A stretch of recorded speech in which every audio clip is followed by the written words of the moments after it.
Mic check, 1, 2, 3. Mic check, 1, 2, 3.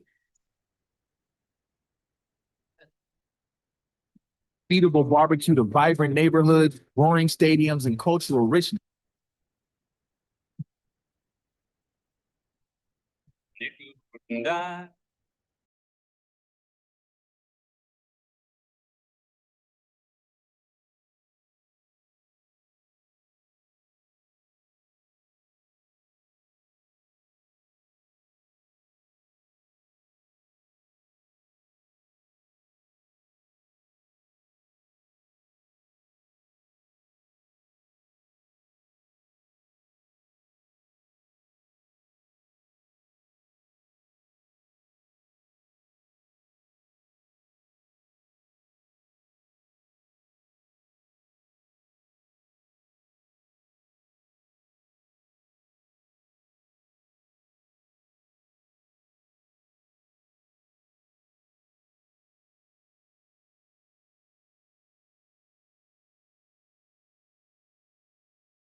Going electronically, and we will start as soon as we can.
Working with one commissioner to try to bring him on virtually.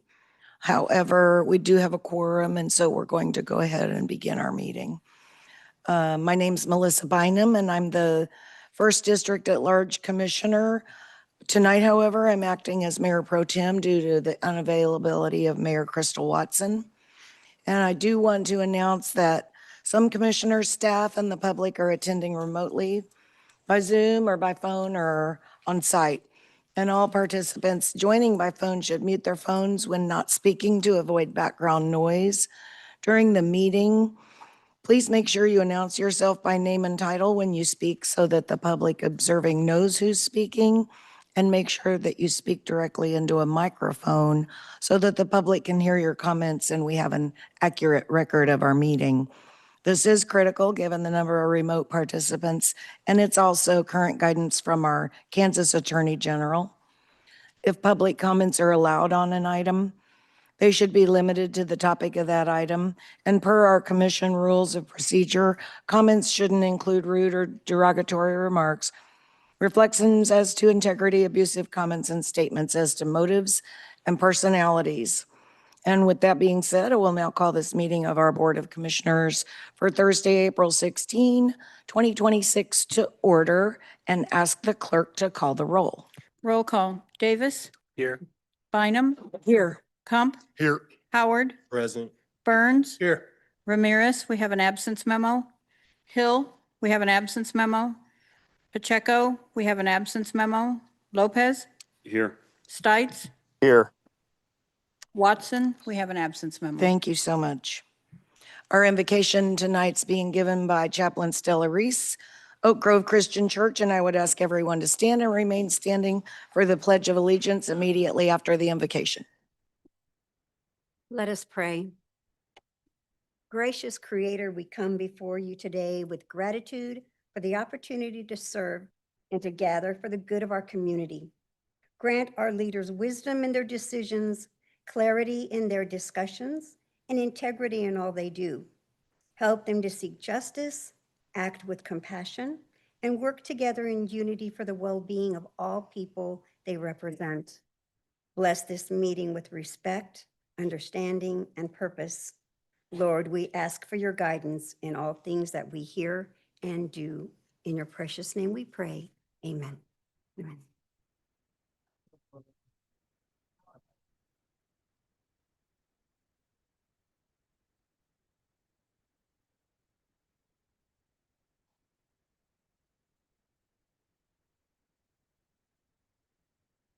Thank you so much, Chaplain. And I'll ask the clerk if we have revisions to tonight's agenda. Yes, we do. There was an agenda update issue that added item 7.7 to the consent agenda for appointments to boards and commissions. Thank you. We do have one public announcement tonight, and that is that we are requesting our community members to go online and sign up for our brand new emergency notifications. And you can do that at wyckck.org/emergency. And I'm certain that Ms. McFetters has done plenty of marketing of that. Is there anything you'd like to say? Please. Thank you.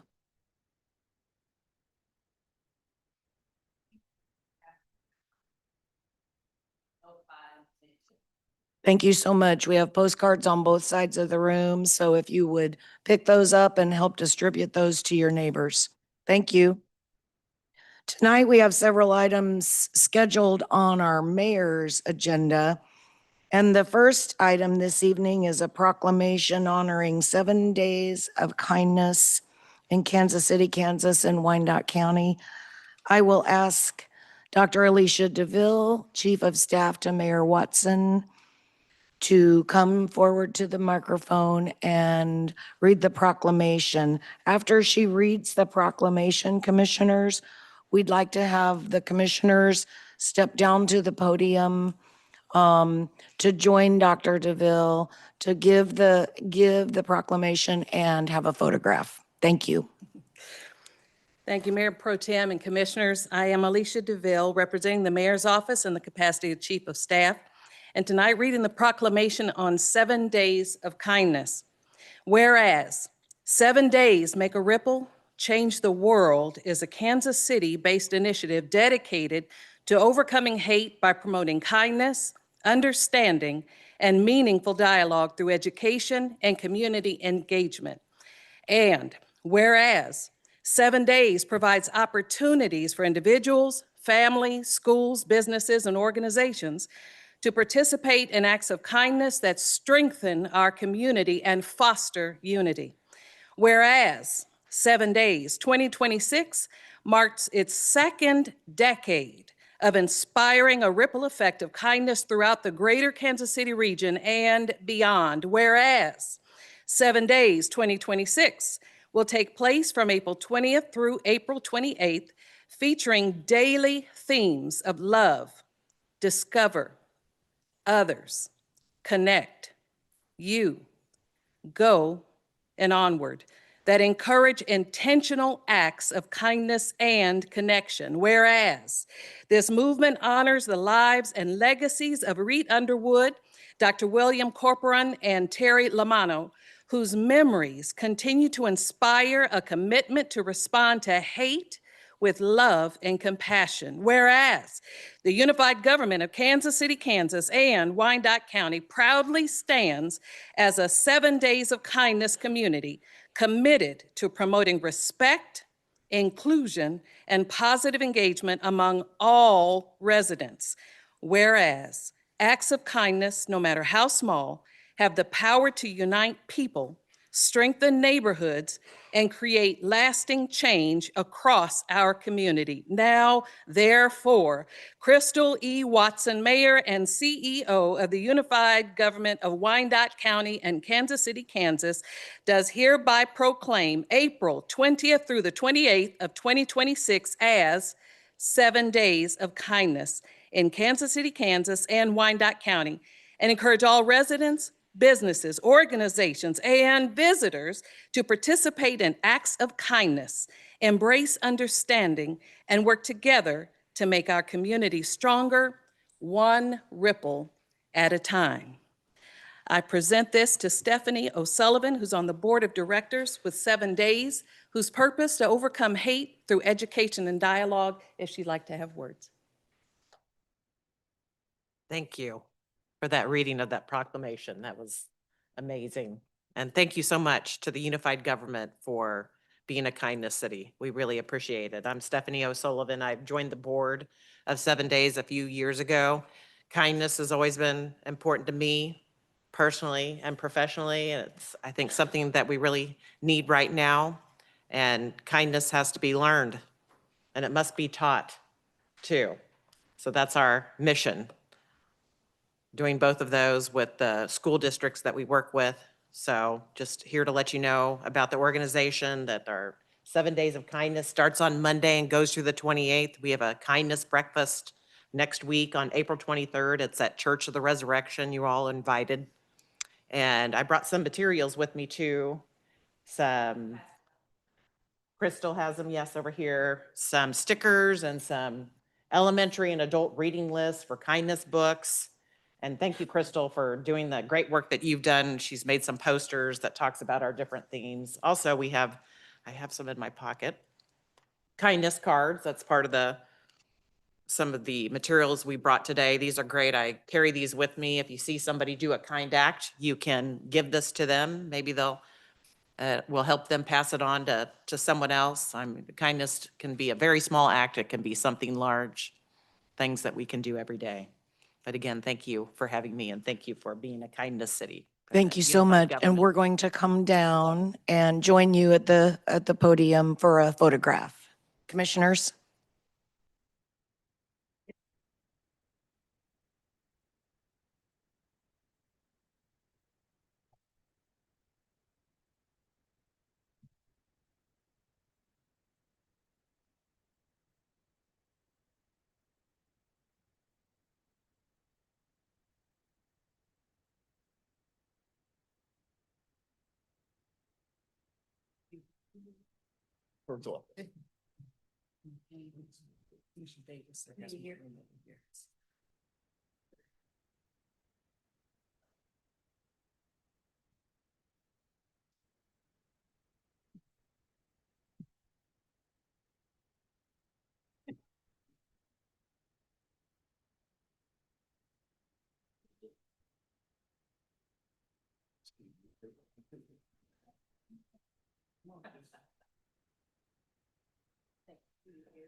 Our next item on the mayor's agenda is a resolution that would establish a sister city relationship with the city of Yerba Buena, Tucumán, Argentina.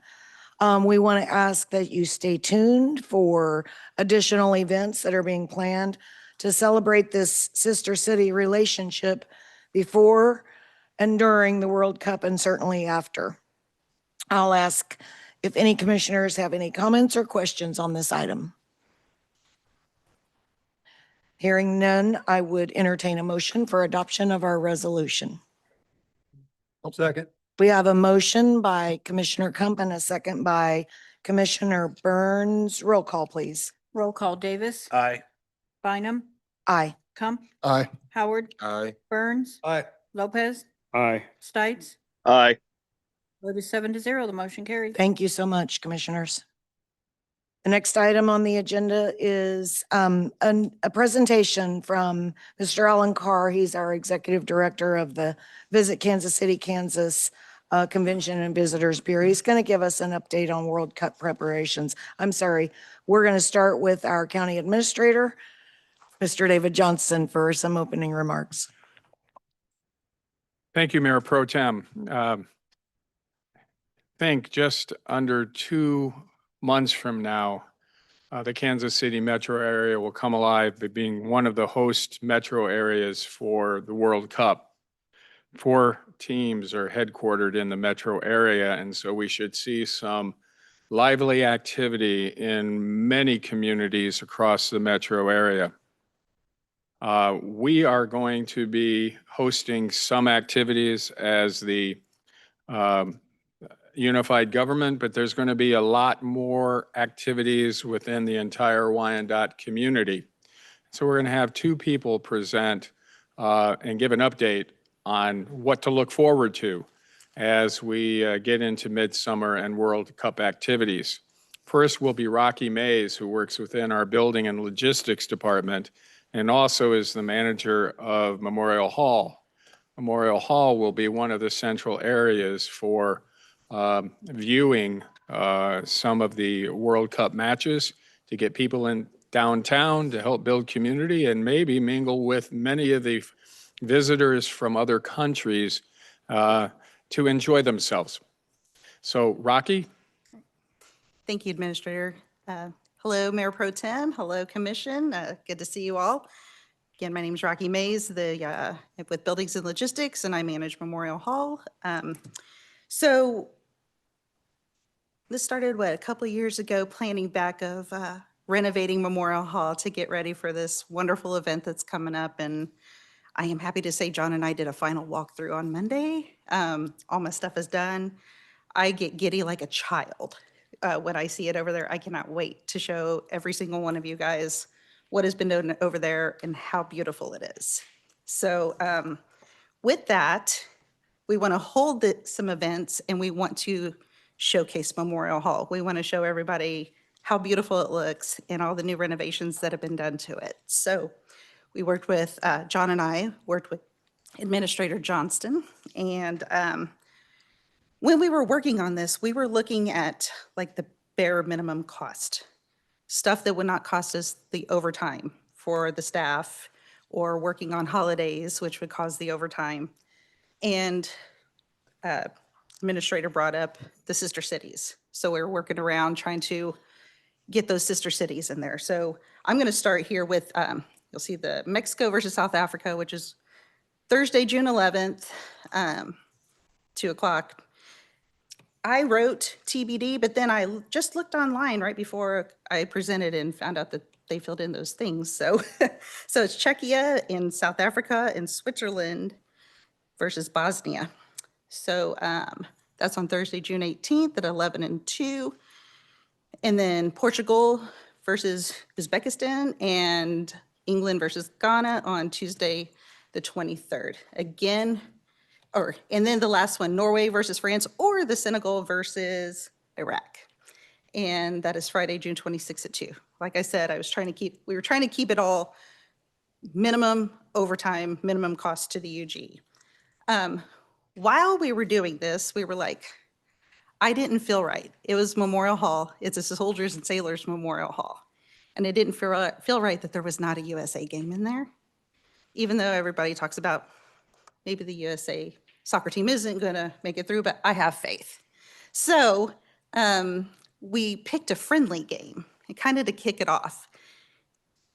I don't know if this was another spirit or something speaking to me, but it was kind of funny when we were working on this.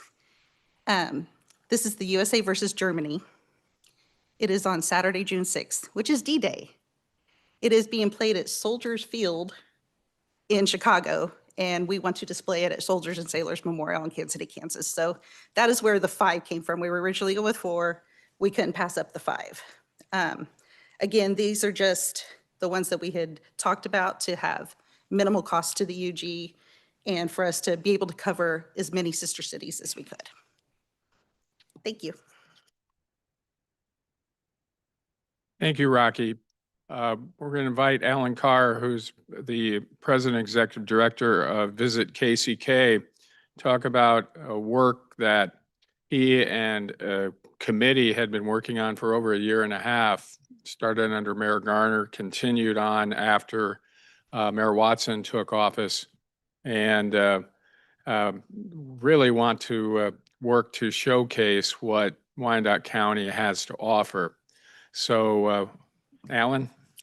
Thank you.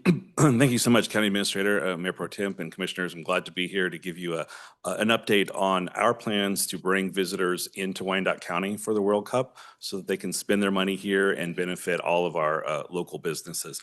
We have, I think I have a presentation, but if we can start with the video. There's a video we put out right after the draw in December I want to share with you. Welcome to Kansas City, Kansas, where hidden gems meet bold Midwest energy. From unbeatable barbecue to vibrant neighborhoods, roaring stadiums, and cultural richness. This city's got a flavor all its own. Come kick it in KCK. We want to welcome you to Kansas City, Kansas this summer. Come see us at Atlas 9, an immersive art experience and the Midwest's premier entertainment destination. Come kick it with us in KCK. We want to welcome you to Kansas City, Kansas this summer and meet Mama Chef Annie for some home cooking Chinese food. Come kick it with us in KCK. We want to welcome you to Kansas City, Kansas this summer. Come kick it with us in KCK. Queremos invitarlos a Kansas City, Kansas este verano. Ven y patea el balón con nosotros. We want to welcome you to Kansas City, Kansas this summer. Come stay with us and enjoy your own tropical slice of paradise. We want to welcome you to Kansas City, Kansas this summer. You should come to Joe's Kansas City for the atmosphere and the world famous Z-Man. We want to welcome you to Kansas City, Kansas this summer. Come kick it with KCK. Les damos la bienvenida a Kansas City, Kansas este verano. Welcome to Bonner Springs, where we create the magic of sweet treats and you get to taste it. Dobrodošli, Kansas City, Kansas this summer. Come to St. John's Catholic Club on Strawberry Hill and join us for this summer's celebration. We welcome you to Kansas City, Kansas this summer. We're here at Wilson's Pizza and Grill. We made the list of 101 of the best pizzas in America. We want to welcome you to Kansas City, Kansas this summer. Bienvenidos a Kansas City, Kansas. Que queremos darle la bienvenida a todos y que se sientan en su casa.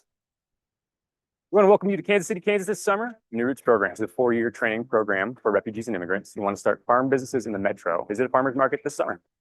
Hola, quiero darte las bienvenidas aquí a Kansas City, Kansas este verano. We want to welcome you to Kansas City, Kansas this summer. There is a cultural richness, great cuisine, and the best hospitality ever. Come kick it with us in KCK. Vengan a pasársela en KCK. Come kick it with us in KCK. Vengan a pasársela en KCK. So we developed this video to welcome the world to Kansas City, Kansas, and we've been promoting that through all of our channels, including some advertising, as I'll share in a moment, internationally to get Kansas City, Kansas on the world stage. To set the table, I'm going to just talk today about some of the efforts and the activations that we're preparing for to welcome those visitors, to help make sure that our businesses are ready, to make sure that the community looks great. I'm focusing really on the tourism initiatives. I know there's a lot of different folks with the UG, with your public safety that are working in a lot of other areas. I'll let them talk to that in their own due time. I'm going to really just talk about what visitors are doing this summer. Got the slides. So as the county administrator said, we are exactly 2 months from today. Argentina will play Algeria as the first match in Kansas City for the World Cup. So there is a lot going on there. I'm sure you all are aware of the schedule. There will be 6 matches played here in the Kansas City area, 4 during the group stage round, and then 2 during the knockout rounds. If it goes to seed the round of 32, we could see Portugal here.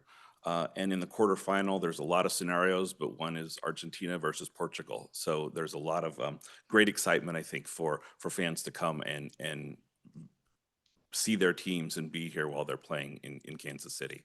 One of the other great success stories that KC 2026, which is the group that has been working with FIFA to organize these events, had was the base camps. These are the training sites that each of the teams will use before the matches.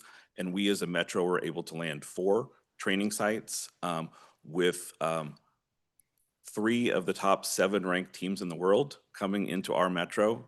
And here in Kansas City, Kansas, we'll be hosting Argentina as the base camp, as you're all aware, at a Compass Minerals Sporting's training facility. So this is a great opportunity as well to bring some visitors and excitement and recognition into the Metro.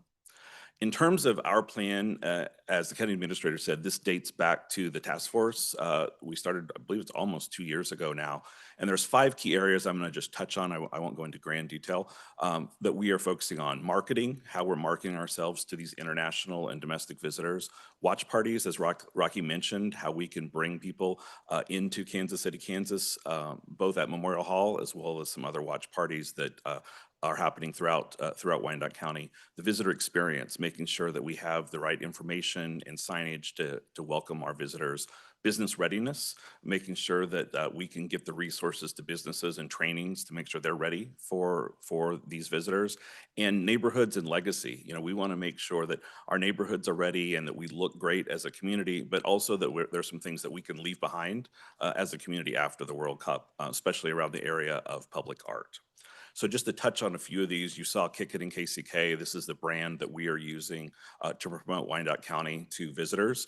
We're really excited about that. You're going to start seeing that all over town in mid-May as we start putting up some signage related to that.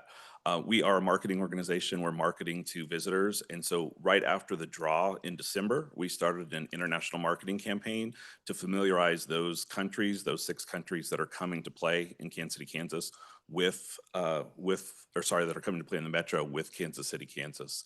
And one of the just kind of amazing results that we saw, visitors to our website, typically we see about 6 to 8% of those visitors come from outside the United States. Since December 5th, nearly 50% of the visitors to our website have come from outside the United States. So there is definitely a lot of people that are looking and learning about Kansas City, Kansas. You'll see on the top there, the top country outside the United States is Algeria.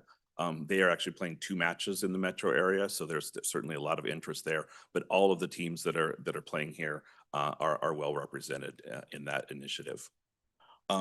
And then we'll switch to doing some national marketing to get travelers from out the Midwest, especially, to come in and stay for those matches. As Rocky mentioned, one of the other initiatives is watch parties and having watch parties at Memorial Hall. So we've been working for quite a while on getting this plan together. And where we landed is there's so many communities doing watch parties and events. We wanted to make sure that ours can stand out and we can build a really good audience. And so we wanted to tap into the diversity of Kansas City, Kansas. So we're really focusing kind of twofold. First is on the sister cities, the countries that we have sister cities for, and showcasing those matches. And primarily two of the largest of those being Mexico and Argentina. And so we are going to be showcasing Mexico and Argentina matches during the group stage and using the Spanish language broadcast for those matches. And then we will also have some additional matches, as Rocky mentioned, with USA versus Germany, France, Senegal, and England, Ghana, that will be in English. So there'll be opportunity for people to attend and support their favorite teams. We estimate somewhere between 500 and 2,000 people. We've been told we could see a few more than that for some of the real popular matches. And this will be an event where we think Memorial Hall will be a great location because it's indoors. What a lot of other communities are doing are outdoors. So you can come and watch and experience the matches in a climate controlled environment. But we also want to make sure we're activating for the businesses. And so we're planning a street festival along 7th Street that will showcase local vendors, local food trucks, and other businesses. So the planning is just underway for that. We've also partnered with a local group who will be doing a symposium in the ballroom that will bring some big names into the community for their events. And we're working with some of local sponsors. We've been able to partner with AB InBev, Anheuser-Busch. They're one of the official FIFA sponsors, and they are coming on as a sponsor of our watch party, which will give us the chance to do some really fun things that we'll announce at a later time. Rocky did share those dates. So during the initial phase, I think we have 8 days total. And then we will look at potentially doing some matches during the knockout rounds. We'll decide that once the event gets going to see how well that they are received. And I should mention these events will be free and open to the public. On the visitor experience side, we're really focusing on kind of signage and information to welcome visitors. So as I said, you'll be seeing a lot of signage going up on street pole banners and other areas to welcome visitors. We're doing yard signs, so people can get some of those if they want to put it in their yard to show their pride. We'll also be doing signs for businesses that they can put up in their business. We have a brochure program where we are producing materials in 4 languages for those countries that are coming to showcase the highlights of what you can do here in Wyandotte County. So we'll be distributing those throughout the region. And then we're also setting up a temporary visitor center out west. We're working with Nebraska Furniture Mart on that. That will be a great way for people to come and get information about what there is to do here in Wyandotte County. On the neighborhood side, I think one of the ways that people can really engage is to helping make sure that the community looks as good as it ever has. We're welcoming a lot of guests from around the world, and so we want to put our best foot forward. I know several neighborhood groups are organizing cleanups, and so we encourage the community to look at those and participate in those. With Earth Day coming up on next weekend, there's several cleanups happening. This isn't an exhaustive list. There's some additional ones going forward, but I encourage you to reach out to your local neighborhood organization and find out what they're planning to do as cleanups and participate in those so that we can make sure that the community shines. If you're a business, there's a few things that you can do to get ready. KC 2026 has put together a number of great resources for businesses between training and a lot of other opportunities to learn about what there is to do, how their business can get ready. So we encourage businesses to go and download that playbook. It's available on the KC 2026 website. I know the UG has also put together a site, I think it's Summer 2026, where businesses can go and get a list of resources that are available to them. And then we also have a list on our website. Trainings are something that there is a lot of trainings, both through KC 2026 as well as the state of Kansas. This is a golden time right now if you're a small business to help improve your business. There's so many trainings going on and almost all of them are free. And it's everything from cybersecurity and how to make sure your business is secure, using AI, small business loans. There's just a number of resources, and we encourage businesses to look for those opportunities.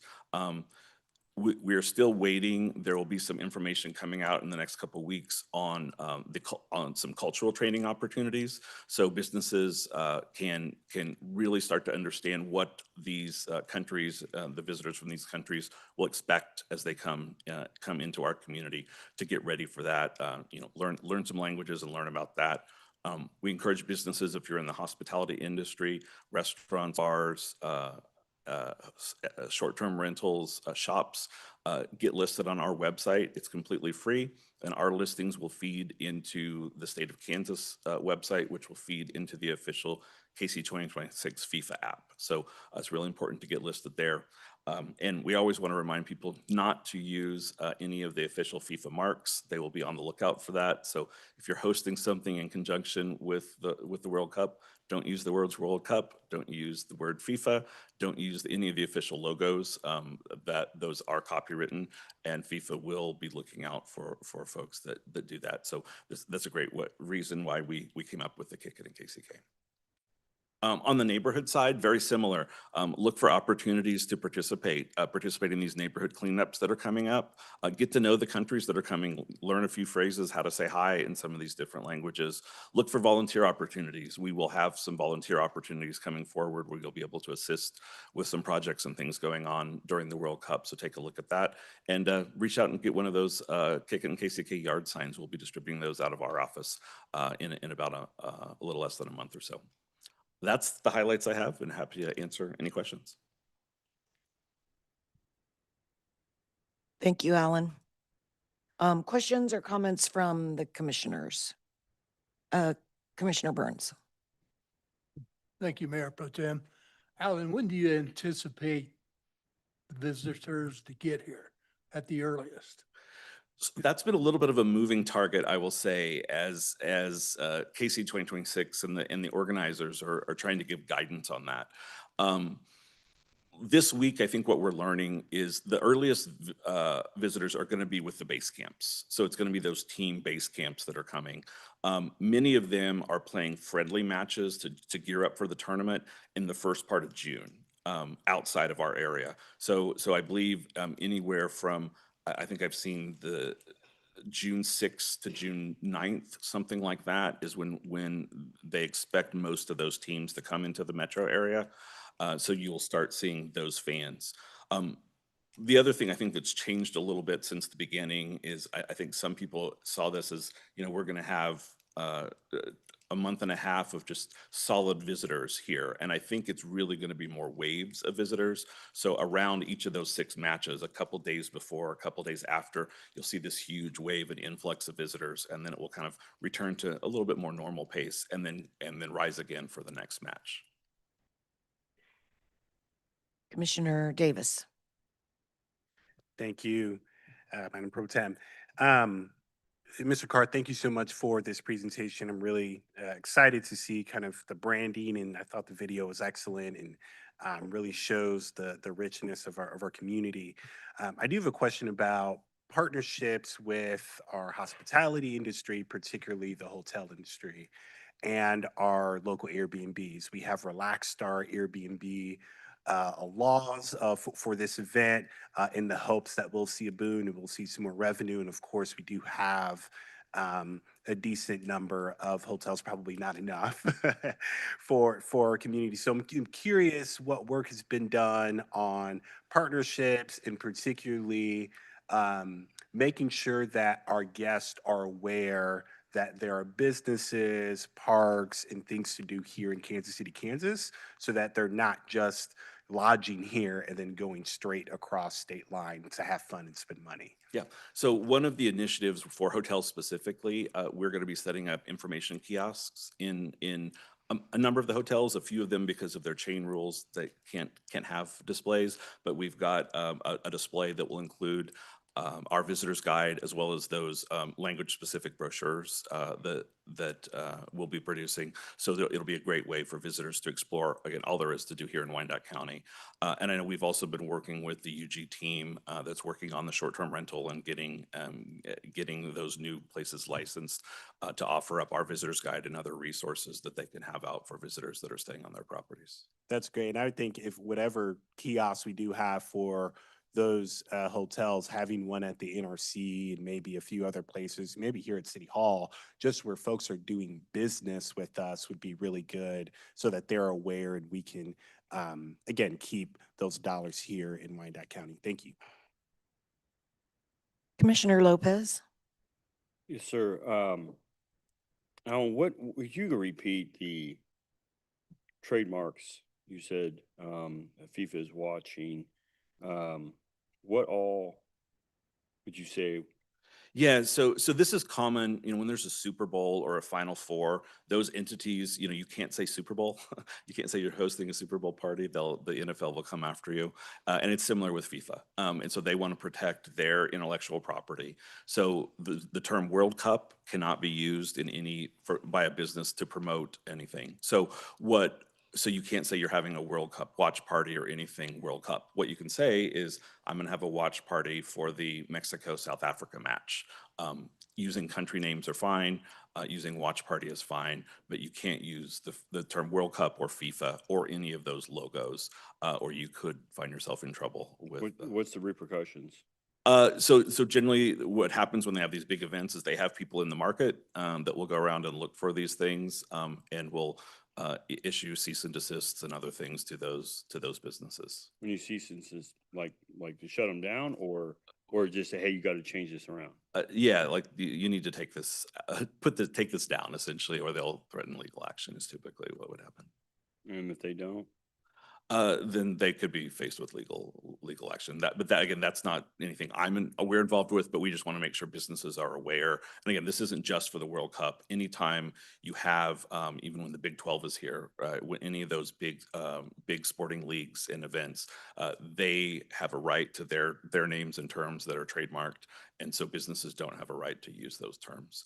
And there is a big discussion and guidance of this in that the playbook that I mentioned that KC 2026 has put together. So you can find that again through the UG's website or our website or the KC 2026 website. And there's a good explanation of what you can't do and what you can do.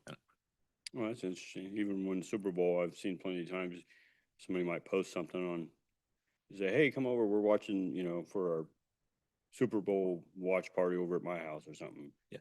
Now, this is just for businesses. So if you're an individual and posting something on your personal social media, but used in a commercial context is where there's a problem. I got you. Yeah. I think. Thank you. That's a good question. Similarly, you may recall, community may recall that with the American Royal Project, there's a origination fee payment to the unified government, and we have a subcommittee that's required in our development agreement of how to allocate those dollars, which total $5 million. And we've had 2 meetings, one of which was this morning, and we had some conversation around World Cup readiness, and we kind of focused in on small business readiness and small business support. We want to help direct our global visitors to our small businesses here in Wyandotte County. We want to help our small businesses thrive for World Cup, but well beyond, of course. When we look at Wyandotte County, it's the most diverse county in the state. It's the most diverse county in a 4-state region. We think this makes it ideal for World Cup participation. We've talked about what is the connection with our Airbnbs and our hotels to make sure that our visitors know where in Wyandotte County they can have fun and watch the games. So I just kind of wanted to bring that to your attention because we want to not only support our small businesses during World Cup, but we want to be intentional about helping those dollars build long-term capacity for our small business operators. And of course, that's going to include things like cultural readiness, any kind of training, customer service, marketing. There's a lot. And I know you've done a lot. I just kind of wanted to bring that to the forefront now because that's going to be a very quick turnaround. If we can determine to allocate some small portion of that origination fee fund that we are currently holding, not just for World Cup, but small business capacity for World Cup and beyond. So we're going to be turning to you as well and hoping that you help us help our small businesses do that. Commissioner Comp or Burns, is there anything you would want to add to that specific topic from our meeting this morning? Mayor Pro Tem, I think you described it very well. We want to make sure that we can help small businesses for the World Cup, but also make sure it's sustainable long beyond once the World Cup's left, that those small businesses are still thriving. So we had a meeting this morning, a committee meeting, and that topic came up, and we just wanted to ensure that we have if the bandwidth, or Visit KCK has the bandwidth to enable that to be efficiently managed. Do you have any thoughts on that right at the moment? Absolutely. You know, the reason that we're hosting the World Cup here in the Metro, the reason we do tourism is to bring those visitors in to spend their money at local businesses. So really local businesses, small businesses are at the heart of everything we do within our organization. We would certainly love the program of activities that we've put together was based on the budget that we have available. There's a lot of other things we would have liked to do that we just didn't have money for. And so for the business readiness portion, we've focused more on communicating opportunities for trainings versus hosting trainings or helping provide grants or things simply because we didn't have the money to do that. But I think if there's opportunities out there, I think that's something certainly to look at. And again, I would just go back to what I said earlier, that businesses right now, there's a ton of training opportunities that are completely free, and they're not just for the World Cup. They're to make your business stronger in the long term. And so we'd encourage businesses to be on the lookout for that and take advantage of those as well. And part of the reason we bring that up tonight with your presentation is just simply due to the urgency. The origination fee fund is not urgent, but this part is. And so we would probably carve it out off the top and be back very soon for any allocation we may decide to make. Commissioner Davis? Thank you. Just very quickly, it's my recollection in the 2026 budget that we adopted that we did put some dollars aside for small business grants. I That's don't correct. know if that was also included in that conversation, and I don't know if those dollars have been allocated, but I think certainly maybe even before looking at the American Royal dollars, we would look kind of there at that program to see what is available. And I imagine a lot of small businesses could benefit from that as well. So just wanted to also put that on the table as well. Thank you. And we did allocate dollars, and we did have that conversation this morning.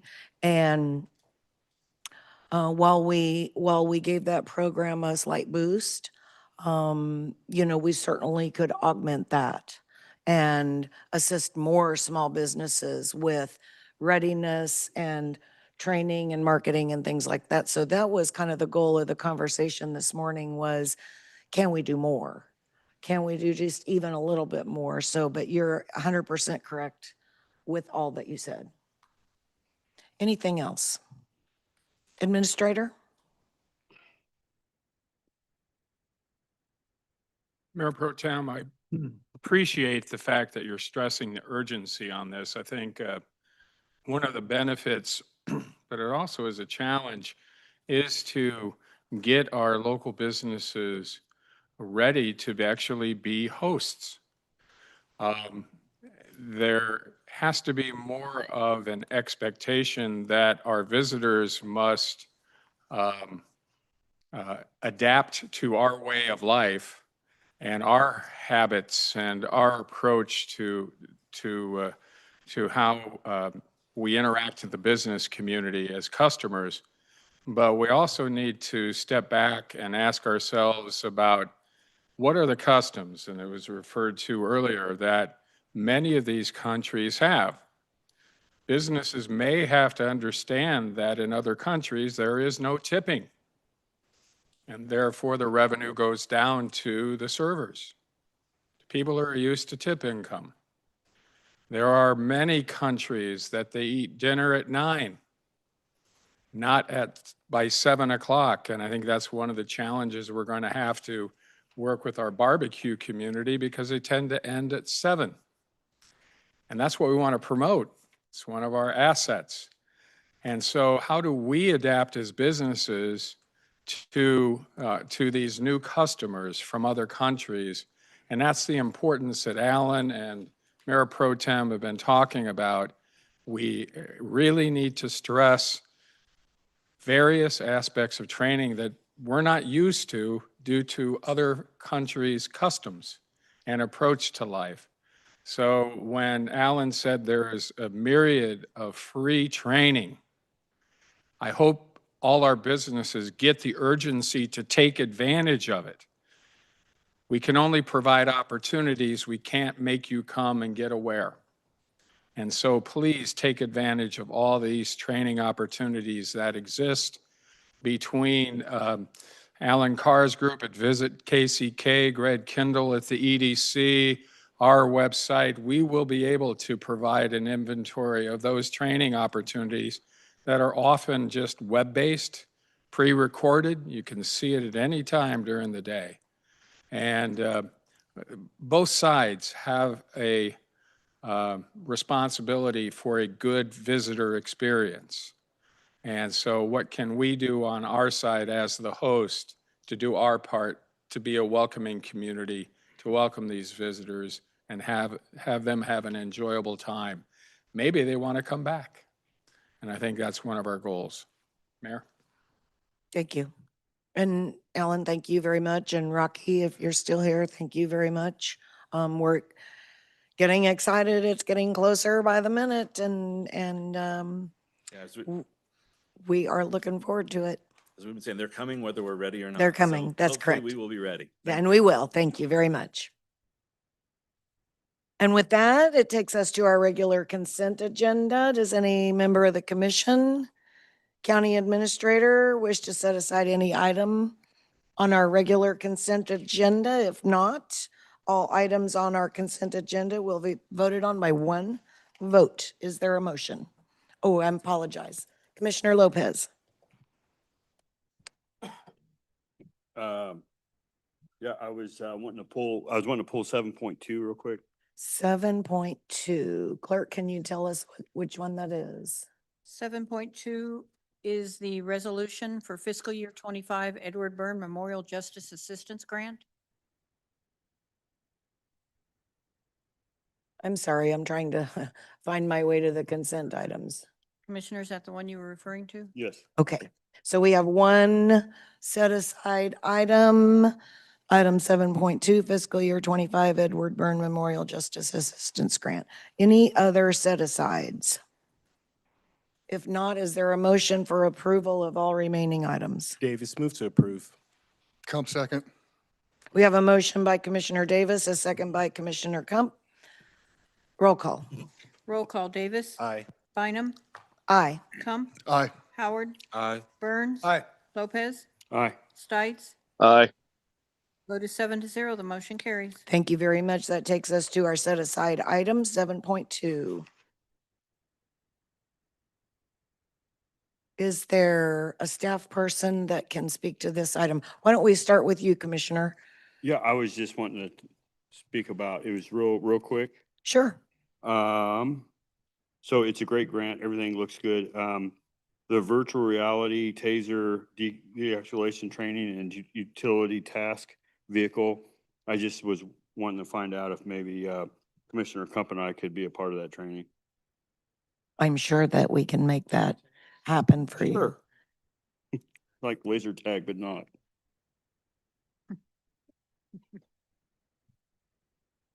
I'm certain that we can make that happen for you.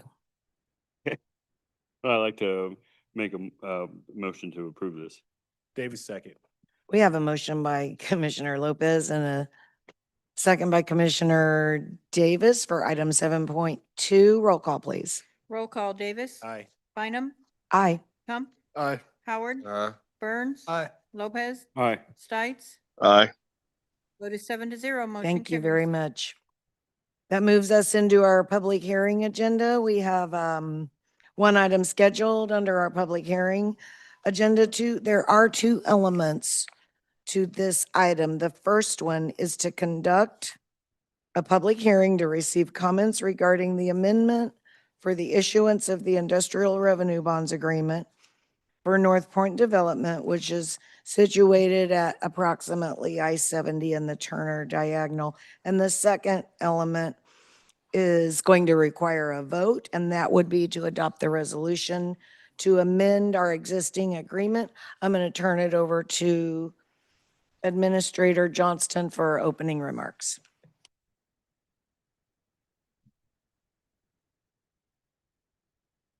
Thank you, Madam Mayor Pro Tem.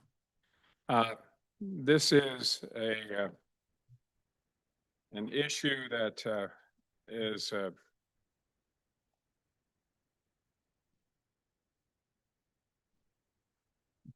has been discussed for a number of years. This is an opportunity by the developer, North Point Development, to finish off their industrial park along Turner Diagonal. And they have an opportunity to bring in 3 possible businesses to build. Well, they also need to have some financial assistance to help this be a reality.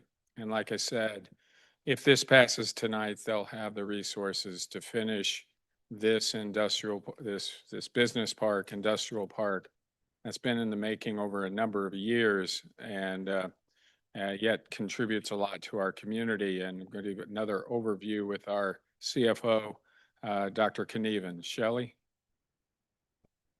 Thank you very much, Mayor Pro Tem and the Commission and County Administrator. So in your packet is a document that's a summary of this project that gives you some background for you to read. But this agreement was actually entered into and approved by the Mayor and Commission several years ago.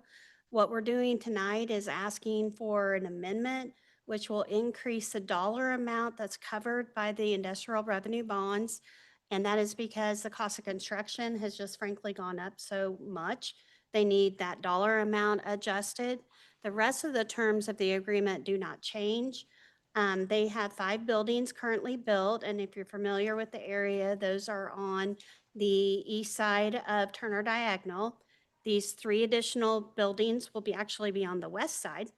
And they are ready to move with one of those buildings. And what the agreement provides for is that the IRBs will allow them to get a sales tax exemption on the construction.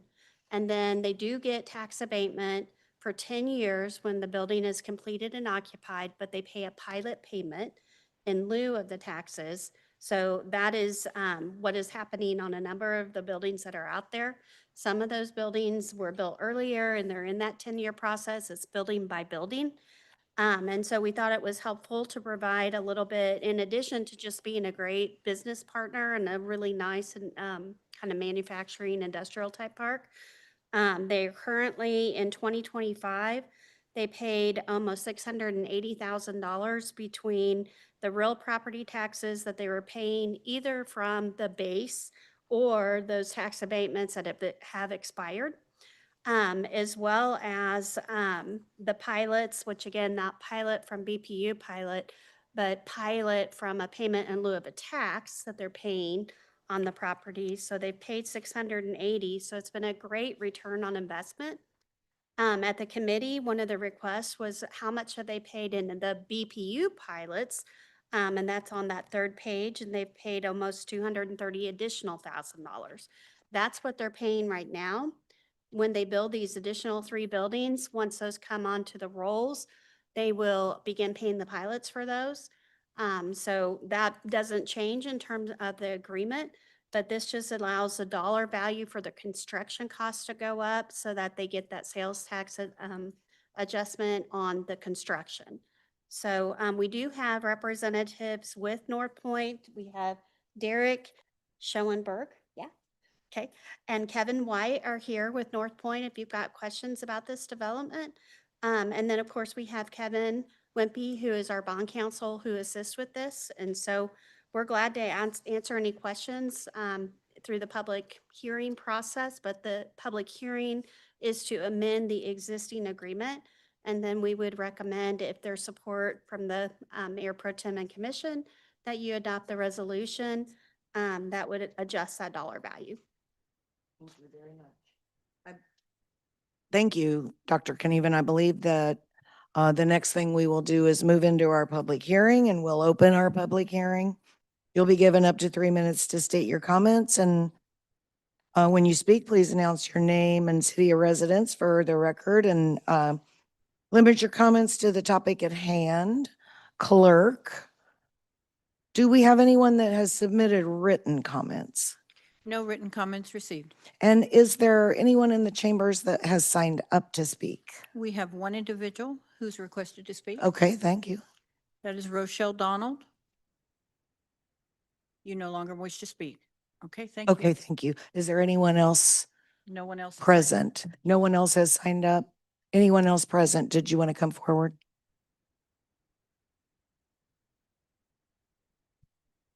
Good evening. My name is Greg Kendall, Wyandotte Economic Development Council and a resident of KCK. Mayor Pro Tem, Commissioners, Administrator, UG team, I'm here in support of increasing the amount of IRBs so that North Point Development can continue investing and developing here in the community and finish the west side of Turner Commerce Center. I went back to my notes, and back in 2015, this begins to date me for the amount of time I've been around now. Back in 2015, North Point kicked off the transformation of this corridor with the initial Amazon fulfillment center that now employs more than 3,000 folks today, and then it ramps up during the off-season, seasonal.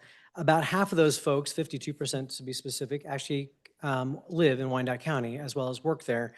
And we've seen that positive impact in our median household income year over year. We can literally track the payment and the wages that go up in that facility with a lot of the census tracts that we know a lot of our folks live. And that has been helpful to us. And now we're home to this drone program as well that Amazon has. On the north side, North Point has continued to exceed not only the timelines of constructing the facilities that they committed to and the development agreement, but also the square footage and just the commitment to the community in general. You've heard me highlight this before, but Orange EV is one of the companies that we like to highlight because they've more than doubled the number of employees that they committed to. Originally, it was 185 jobs over 5 years, and today they're at almost 400 employees and growing. They're now a technology company beyond what we had anticipated, with well over 400 and some thousand square feet in that corridor, working with the community college, working with the school districts. They work with us on our student career pathway tours in the school districts so we can highlight the kinds of technology programs and jobs of the future and careers that our students can have in the long term. And that's been incredibly helpful. Orange EV themselves are very much engaged in the community as well. And about half of their employees are also residents of Wyandotte County. All total on that east side of College Parkway, in addition to Amazon, about 1,000 folks are employed there. 1 minute remaining. North Point, as you all know, is a homegrown Kansas City-based developer with opportunities across the U.S. And we appreciate the fact that they have not only followed through, they've been engaged with a lot of organizations like ours and many, many others. They've been sponsors of many of your events as well as needed and as requested, but they have followed through. And you all know that sometimes that's the hard part, is just getting folks to follow through on the things they say they're going to do. And they've done it in yeoman's terms. Since they first started developing the area, costs have increased, and that's what you're seeing today. The sooner they can build the remaining buildings, the faster we can get them fully on the tax rolls, and we can connect more local citizens to good wage opportunities and attract good companies to this community. So thank you for your consideration of the request. Thank you. Is there anyone else here in the chamber that would like to speak to the item?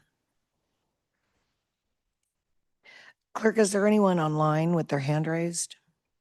There are no hands raised. Thank you. I'll now close the public hearing. Members of the commission, any questions or comments? Commissioner Lopez. Yeah, I kind of understand how, but also, why didn't you, instead of 95 million, why wasn't 250 million asked from the get-go? I mean, there's 5 and already, and then we need 3 more, and that was the original, right? 8 altogether? Go ahead and give us your name and city of residence for the record. Yes, Derek Schinneberg, Lee Summit, Missouri, here on behalf of North Point Development. So thank you, guys. Appreciate the intro from staff so far. Yes, to answer your question, Commissioner Lopez, the original ask was $155 million back in 2019. First, we've put a lot of additional equity into the facilities. As Greg mentioned, Orange EV is one of the largest users out here. They're in 2 separate buildings for us out there. They're a manufacturer. They have electrical upgrades, mechanical upgrades, structural upgrades. So, we first underwrite these deals as concrete warehouses for logistics users primarily. But, what we've seen here is a lot of packaging companies that assist Amazon, other groups within, the metro, and groups like Orange EV. They require much more financial investment in the facilities than originally anticipated, which is great. They hire a lot of people and they're a fantastic company. And then second of all, we've had COVID and a couple of wars since then as well. So costs have gone up in general for construction.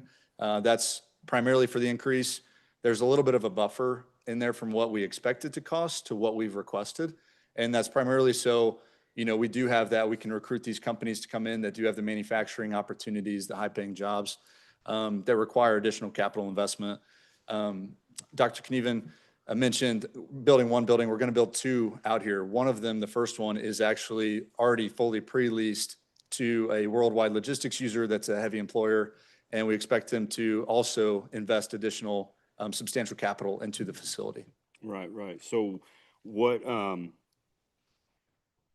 is this, so, and this is a 2 building, on the third one, is it going to be amended again, coming for the third, whenever that is? No, this will cover the last 3 buildings out here. Last 3, and then is this going to, Dr. Shelley, is this going to switch up the game on the abatement?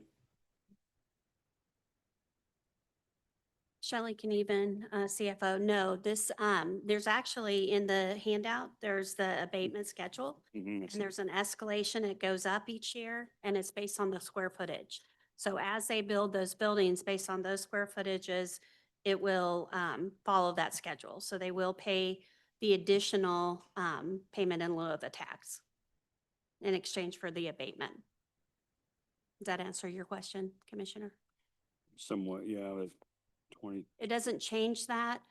I think the issue that Mr. Schellenberg was highlighting is that when we initially come forward, we may have a plan, and in this case, it was for 8 industrial buildings. The nature of the tenants that already came used more of that industrial revenue bond allotment, if you will.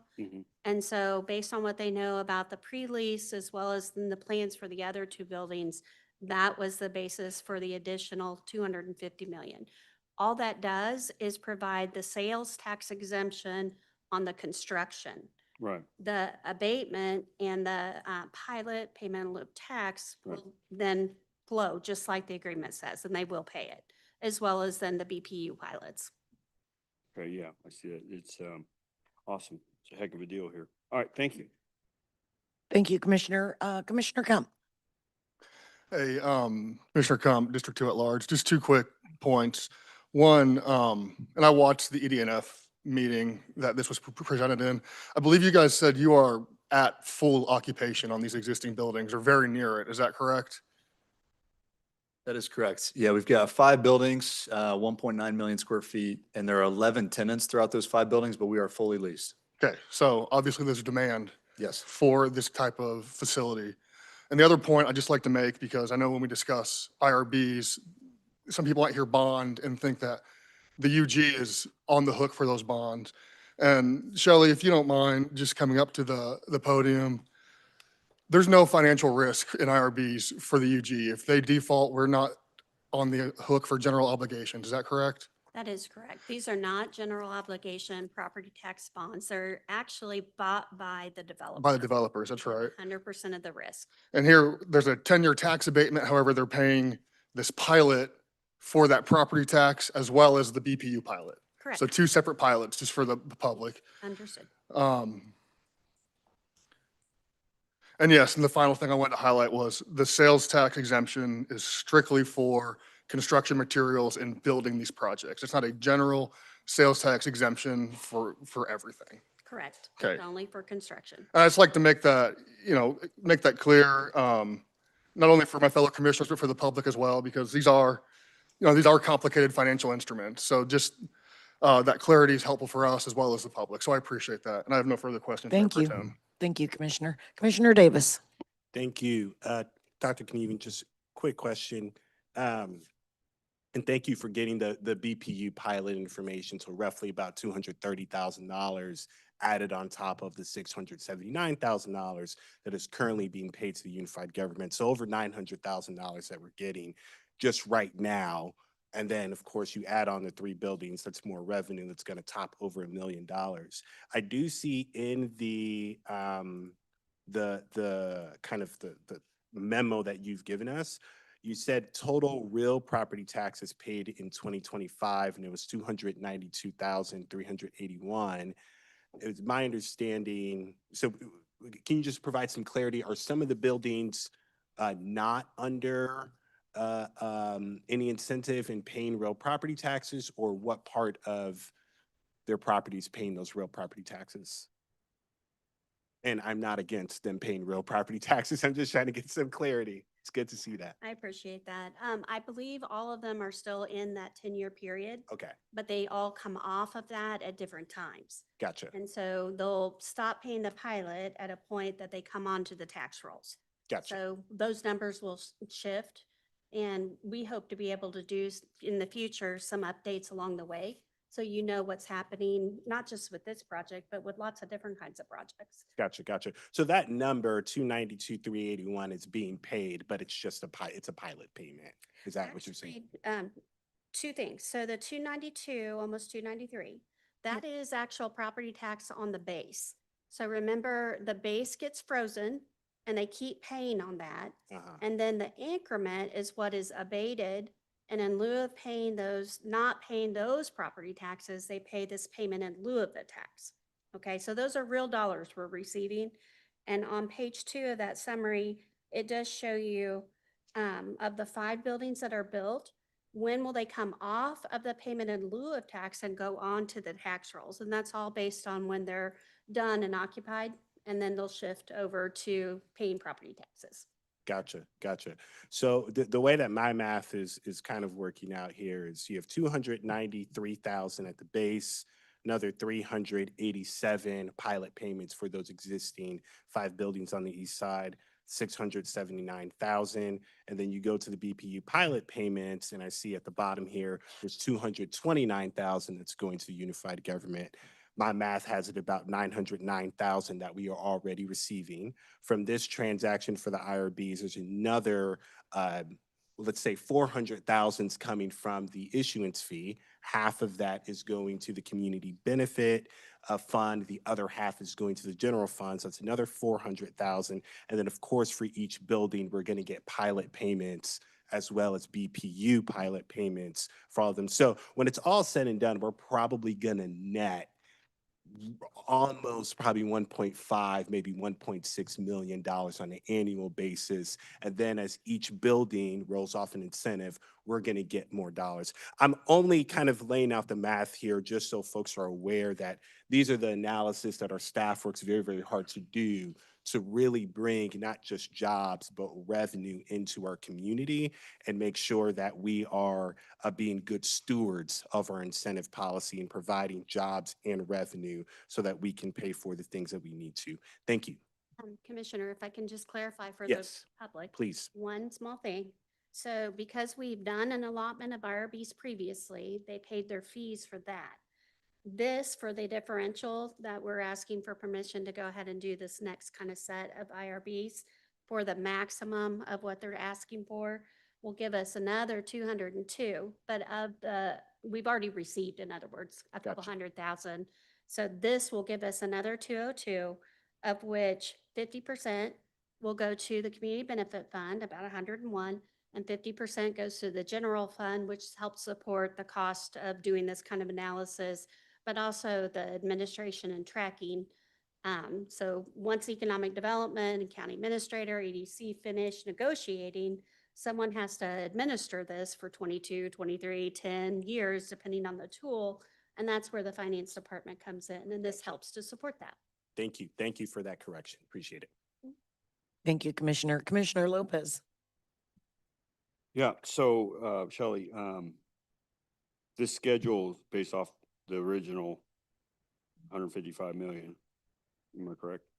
So the bonds will stay in place until the end of the abatement period, and then, yeah, those go away. They're like in little. Right, right. So what I'm getting at is, you know, I understand, COVID and wars it's cost all of us, not just these boys, but all of us. So now we're adding in 95 million on top. So why aren't we changing the schedule around? Adding a little bit more to the schedule instead of like, you know, where we at now, 22 cents a square foot on the pilot. You know, if we're adding, we need to add. They're adding, we need to add. Right. I mean, I guarantee anybody else is gonna add, you know, their customers, he's gonna add to their customers. Understood. So, again, Shelley. I mean, if somebody wants my services, you know, and they want extra, you know, I'm sorry, but I gotta add. Understood. So the original negotiated terms, which helped for the commercial developer to put together their financing plan, was based on, they knew they would have this business expense, and it's based on square footage, not based on how much it costs to actually build the building. So there are a little bit different things. It's based on the square footage. No, I And so understand. this does saying that. escalate to, in 27, it'll be 30 cents a square foot, 28, 32, and that applies to all of the buildings that are getting any kind of abatement as they come on. So even the existing ones will start paying more each of those years. So it helps to escalate that cost and the revenue then to the UG to fund the services that are required. So we did talk about that, but the structure of the deal was really done in 2019. And the nature of the payment in lieu of pilots and tax abatements not changing. They're not asking for more tax abatement. They're not asking for more buildings. They're just simply saying for the IRB tax exemption, sales tax exemption, the cost of construction's gone up because they've been able to get some pretty high-end technology companies that required more money invested. And then the cost of construction, as we know, even for the cost of roads, has gone up exponentially. So they're still living up to their commitment of 8 buildings that they will be doing. They will still pay the pilots as negotiated. It's just the cost of that construction has changed. So we felt like they were distinct issues. And that's why we didn't go back to the drawing board on that. And that was an approved approach previously. And you were saying the schedule was set in 2019. Correct. Well, fuel's gone up since 2019. Understood. My light bill's gone up since 2019. I think we need to kind of go back and add some numbers on here because this is, I mean, you know, yeah. And I think that rationale, it's a good rationale that you're raising, but I think that's why we had the escalation clauses in there. A lot of times. Back in 2019.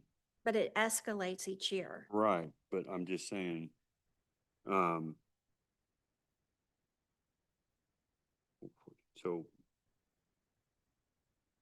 damn near 8 cents. That's not bad, you know, I mean. Per square foot. Right, per square foot. I know, I understand that. But what I'm saying is, this is 2019 and when it amended. Right. And where we're at now, fuel's gone up. So it's hard to be in support of something from 2019 and now, and fuel's gone up. You know, see what I'm saying? We need to kind of, I recommend that we kind of say, hey, we need to kind of work on these numbers a little bit hard. We need to sharpen our pencil. And that's my issue right now. Thank you.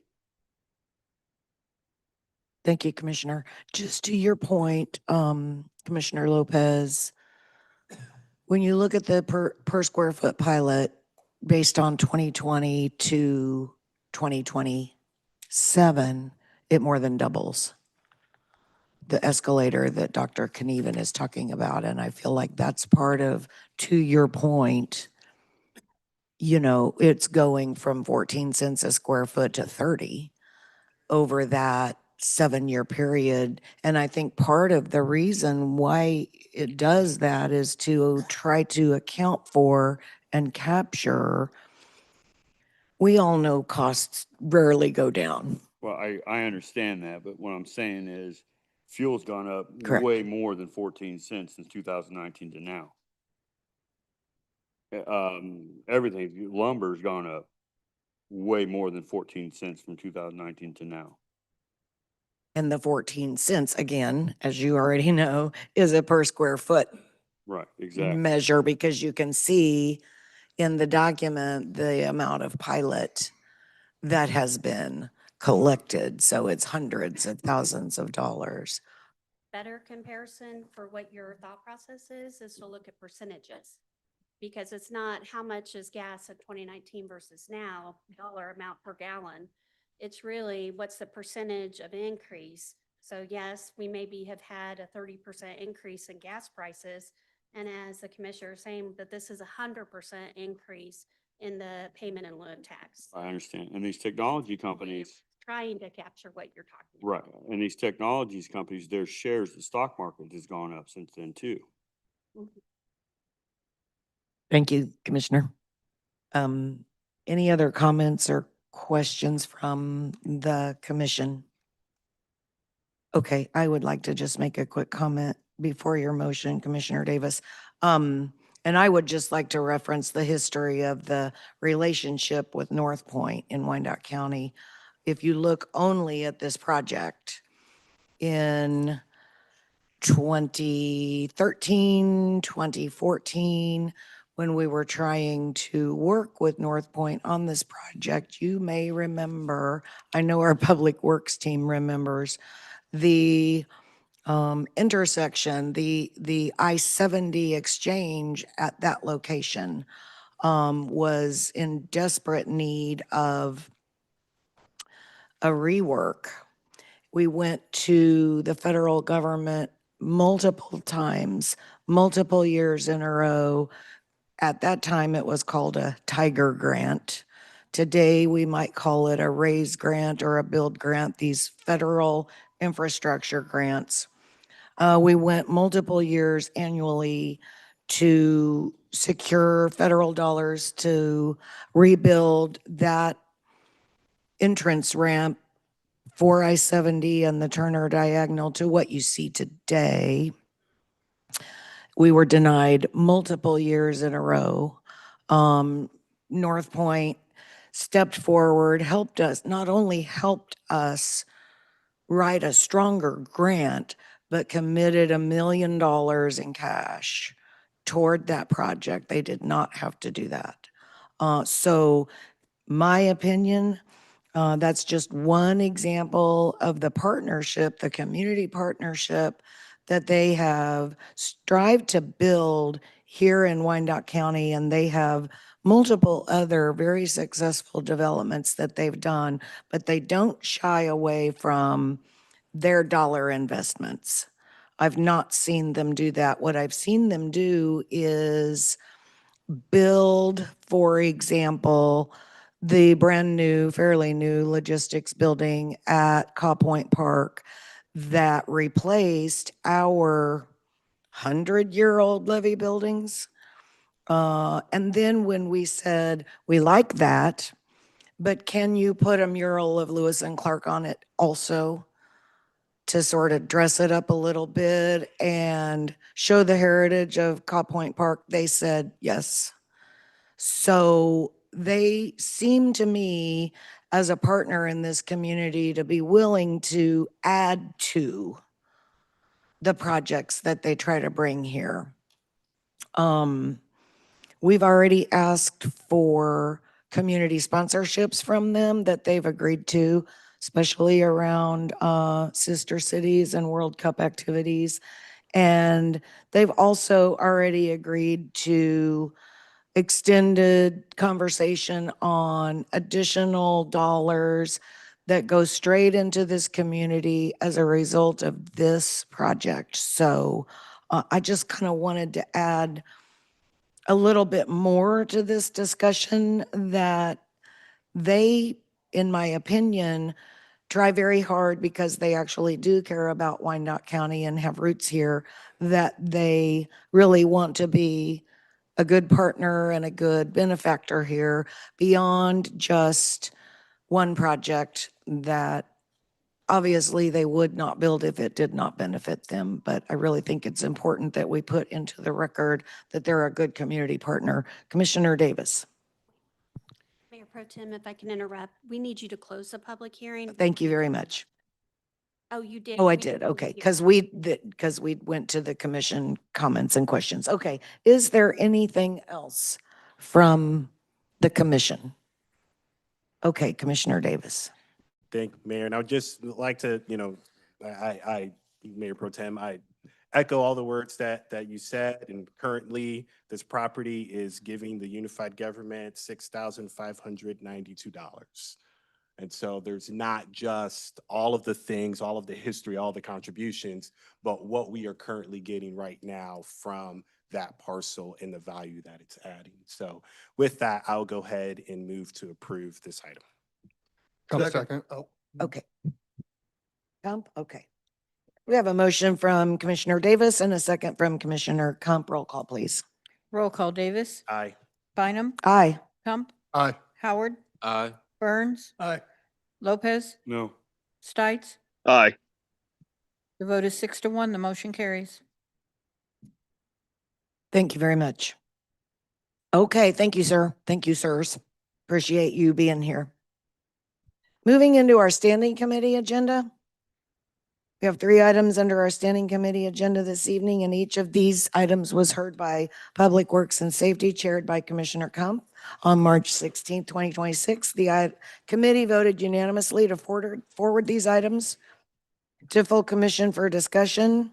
Each item will require a separate vote, however, and we will have one presentation to address all 3. I'll ask Commissioner Kump to make some remarks. Sure. As Mayor Pro Tem said, I chair the Public Works and Safety, and these came before us.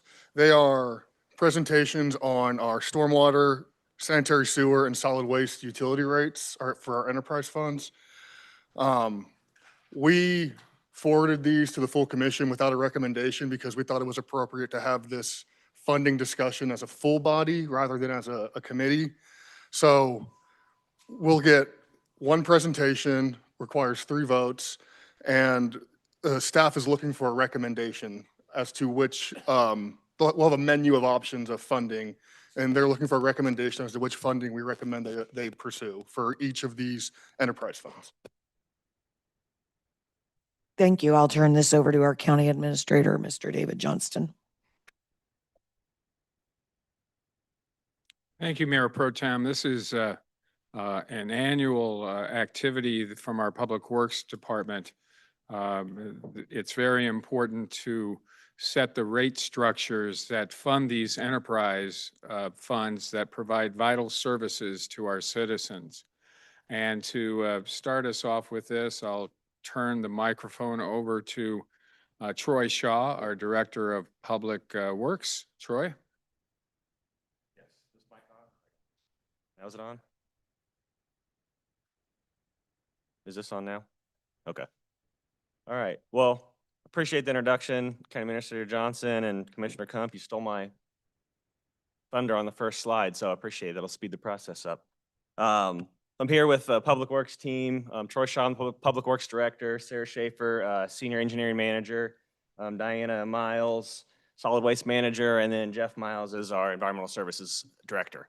So we'll share this presentation. I'm going to give a quick introduction about what we're doing, and then we'll talk about the rates as Commissioner Kump said for the 3 separate funds. So we're talking about our sanitary sewer fund, our solid waste fund, and our stormwater fund. So those will be three separate items, but we'll talk about them all together. We'll go through the slides. We've condensed a lot of information into roughly a 10, 15-minute presentation. So we'll go through all this information, all the different rates. We'll kind of have a little break. And then we can talk about those individually afterwards if you want to, whatever questions you have. If you have them during, feel free to ask. But just giving you a heads up, you'll have a chance after we get through it all, and we'll talk about them all a little more. So what we're doing, so this is a little different than we've done in the past. In the past, we've kind of brought these rates in with the budget process through conversations with Mayor Watson and County Administrator. There's a lot of interest in a couple things, speeding up the budget process this year. So hopefully meetings don't take as long and we don't have to drag those out, especially for the community. They can be more involved and actually see what we're doing. And also so that we can get you the information you need to make decisions. It's a lot of times when we go through the budget process, there's so much jammed all into a tiny little spot that you don't necessarily get all the information. Not fault of staff's not your fault for not getting it, just so much all at once. That if we break these out a little bit, then it kind of lets you focus on these rates as we go through. And then once we get these set now, you don't have to worry about them until next year when we come through. Last thing I'll say on that is what we're doing with the rates as well is we're looking at right now 26 and 27. Next year when we come back, we'll be looking at 3 more years. So we're going to put those into chunks of rates. So we'll ultimately be on a 4-year cycle. That's pretty industry standard. It's similar to what we did with the stormwater rate a few years ago. What that does if we do that is it gives us better predictability long-term, and we can plan out our projects better and structure them knowing that those are the rates we're going to have going forward.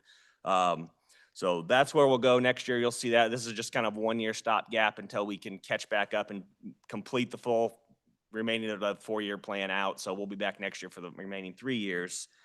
What we wanted to focus on with this budget is giving the information to you so you can make the decisions. We want to tell you, here's what rate we're looking for, and here's what you get, or our residents and ratepayers get out of that rate. So it's your decision on the level of service. And that's kind of how we break this up into a level of service discussion. What level of service do you want us to provide to the community? And I'll pass it off to Sarah Schaefer, and she can go over that, and she'll kick it off with the rate discussion as well. Thank you, Troy. Sarah Schaefer, Public Works. So as Troy mentioned, levels of service is something that we're trying to commit to being easy to understand what you are approving. So you're going to hear these 3 terminologies. We call them our buckets throughout the presentation: required, responsible, and resilient. So while each one of those may have a very specific definition between each of these 3 utilities, ultimately, though, when we talk about the required, that is our baseline service. So that's something, whether it is the minimum expectation, a mandatory regulation, or a legal requirement through agreements. A responsible is industry standard. It's what we need to do and or what is required of us to maintain. So if we're supposed to be on track to do a project, then what we're required to do is continue that project without any delays. And so we're being responsible in that manner. Are we doing our preventative maintenance, and are we future thinking? Resiliency is what we're going to be talking about. It's that a little bit above and beyond. Many of our utilities are not ready for that resiliency component. We're not working within the responsible range yet, but there are elements of that resiliency that we want to discuss and have you guys consider. So for the sanitary sewer, we'll go in a little bit of detail on what these definitions are as we prepare to see the rates. So the required is our compliance and our emergencies. So this is our permits, our consent decrees, our emergency response, and our required monitoring and reporting. So within the responsible range, this is our reliability and performance. So this gets us out of that reactionary range. It gets us in front of the failure curve of our aging infrastructure. So that way we are able to do our pump station rehabilitation and reliability metrics, our live observations, meaning that we can be more efficient with our community's time, as well as being more able to respond faster.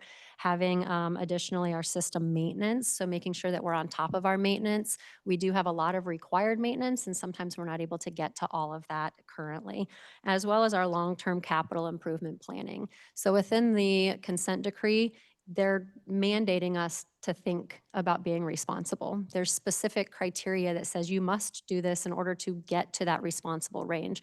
But that is ultimately what the consent decree is encouraging us to do. So for us to be able to do that, we need to have a long-term capital plan and think forward. These particular assets are within that 50 to 100-year time frame. So if we aren't thinking about it before it fails, then we're just continuing to invest in what we have done in the past, as opposed to being efficient and forward-thinking. The resiliency is future readiness and sustainability. So for this is our capacity improvements for growth. That's is able for us to be able to communicate with our planning department as well as our economic development department to understand where do we want to promote growth in order to get that return on investment. Our redundancy for our critical assets. So this is our power and our pumping, our treatment. We're always on track, on target. We're meeting our criteria. And we have backups for if we see that something is slipping because of those live observations. This is also our inflow and infiltration to reduce some of that long-term risk. So those particular two items within the sanitary sewer, they really hinder our system long-term and degrade, even if we're the most responsible that we can be. Again, supporting that economic development component is really the key components of the resiliency. So what does that mean in terms of rate structure that we're presenting tonight? So scenario A is what you have seen in the past. This is, we've already received a 4% increase and it's scheduled to be a 4% for next year. That's what's been presented to the commission in the past. This is not a compliance scenario. We need to make sure that that is understood clearly. So this does support our monitoring and the reporting of our noncompliance. It does allow us to keep a deferred maintenance backlog. So in some of these cases with sanitary sewer, we cannot just cover it up or wait till more funding comes in because it's a highly regulated utility. But it does allow us to defer certain maintenance backlogs and push them to their point. And it supports $124 million in total debt authority under scenario A. So scenario B is our required. So this is an additional 1% that would go in effect May 1, and the 2027 would be a 7% total increase. And what that looks like in our average monthly increases, our household increases, is 56 cents per month for the average monthly average user household, and $3.97 total for 2027. So what this supports is all of scenario A. So we're still going to be meeting those particular items of supporting, but this does allow us to have the funding needed to meet the consent decree. It does allow us to plan out our construction, our permitting, and our regulatory requirements to meet our compliance. It allows us to begin our long-term call point facility plan. Call point is known as treatment plant number 1. It's our largest treatment plant. It is within our consent decree, and it is the treatment plant that covers our CSOs.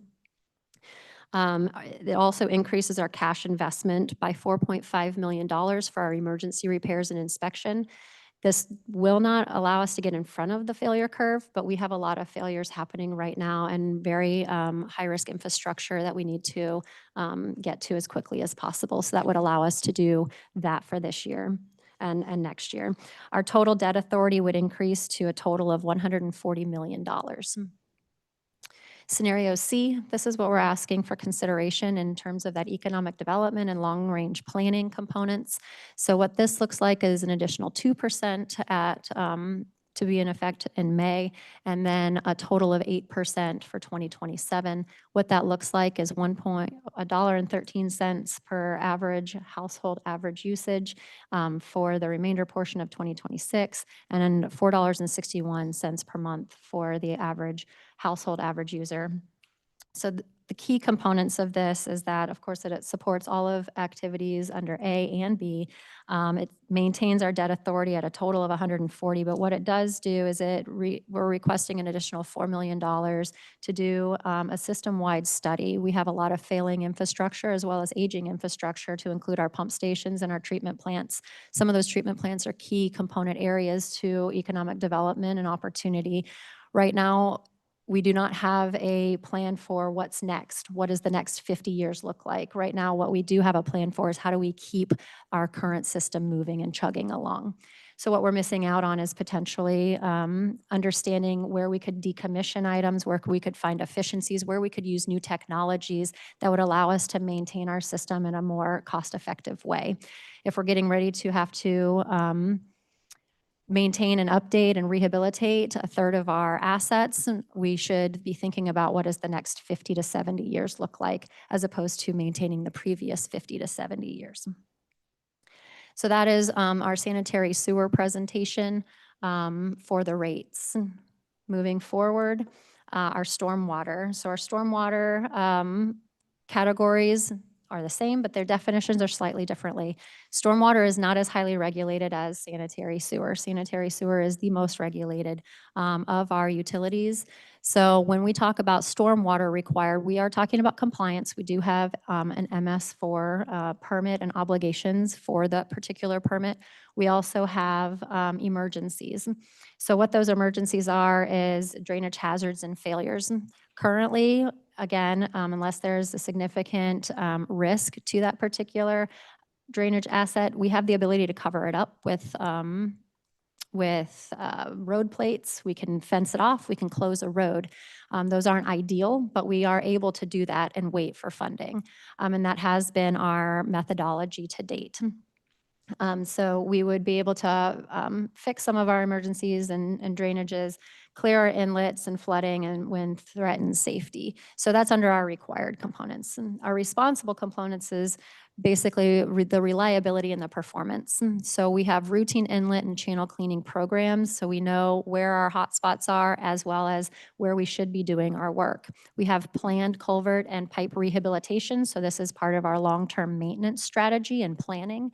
We have regular maintenance. This is our preventative maintenance, our able to see into our pipes, to be able to understand what our treatment plans are and what their lifespans are, as well as our long-term capital improvement planning. The resiliency is that still same future readiness and sustainability, but what it means for the stormwater utility is we're looking at flood mitigation for repeat problem areas. We're going to be able to prepare our systems for our changing rainfall patterns. Those changing rainfalls have been occurring. We see them all the time. I'm sure we've all talked about the hail that had just occurred, just a few days ago. These are changing weather patterns that we need to be prepared for.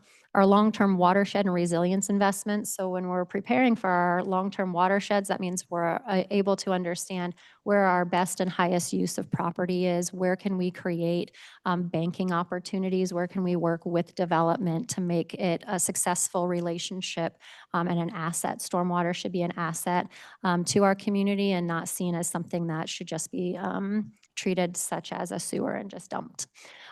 This creates that long-term economic development support as well as collaboration with developers when we have the systems in place.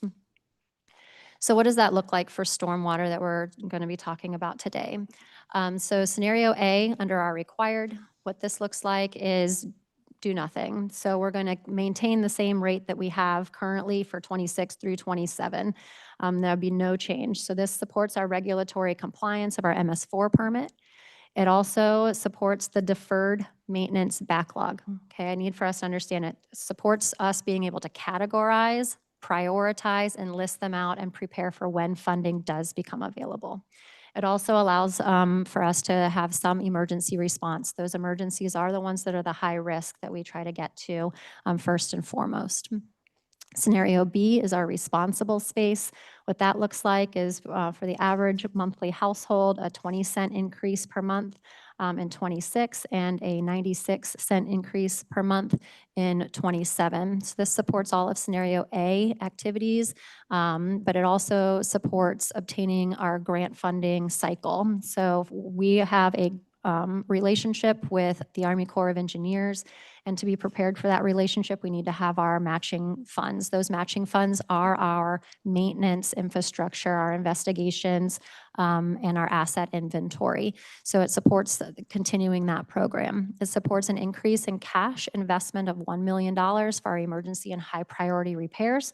So we're no longer just creating that deferred maintenance list, but we're able to get to those particular repairs. It also supports cash investment for that program that I was just talking about that supports the grant funding. So it's $1 million of that maintenance program is part of our grant funding.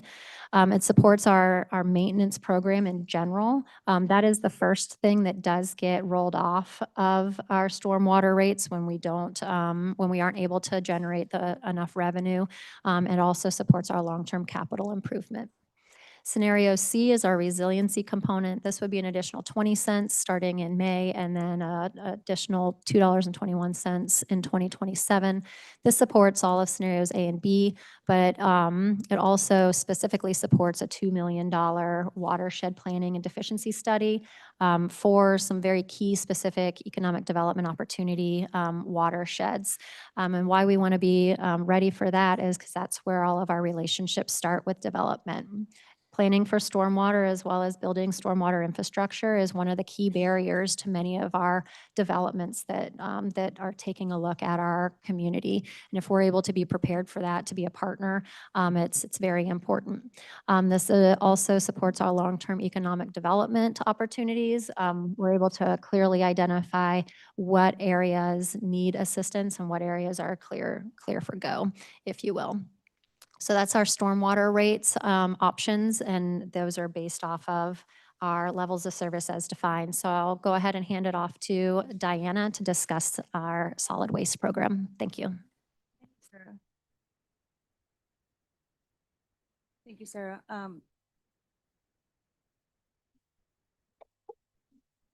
Diana Miles, Solid Waste. So the solid waste rate is different. The rate setting is very different compared to what Sarah went over. Sarah was basing her rates on the level of service. And so the solid waste rate would be based on and centered around equity and the allocation of cost. So this would determine who pays which cost. The central question is, how should costs be shared between customer groups? Solid waste has two primary challenges, and the first one is that KCK residents are bearing the cost of additional services, and those additional services include city facility collection, which includes fire departments, police departments, city hall, city department waste such as transit, street department, and illegal dumping disposal that is also picked up by building and logistics. Graffiti cleanup is also included in this cost, and that is about $1.11 per household per month, and an annual amount of over $600,000.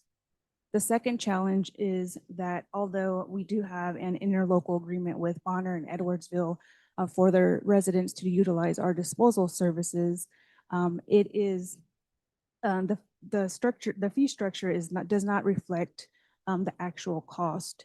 The residents do pay a $3.54 cost per visit, but the actual cost is $208. That's an annual shortfall of about $62,000. So on this screen, we do have 3 different scenarios that are up for consideration. I would like to remind everyone that the solid waste rate, monthly rate is $20.15.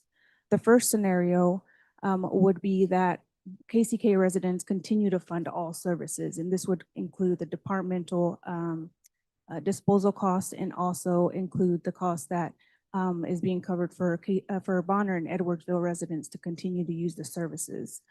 This rate would go from $20.15 to $21.46 for 2027. Scenario B, this would eliminate all the costs for KCK residents. All they would cover would be the residential disposal costs that would include weekly trash service, household hazardous waste, and also dumpster days events. So this rate would stay the same if we were to exclude all of those services. But we would have to keep in mind that if we were to pick, or you were to choose scenario B, the general fund would have to allocate resources in order to cover those costs that wouldn't be covered in this rate. And the $20.15 for 2027 would also include the increase that Waste Management has per the contract every year. Scenario C, this is a slightly different, it's a little more of a hybrid approach. This would allow residents to continue to pay for their residential services and also fund the department and city facility services, illegal dumping disposal, but it would exclude subsidizing the cost for residents of Edwardsville and Bonner. So that rate would go from $20.15 to $21.35.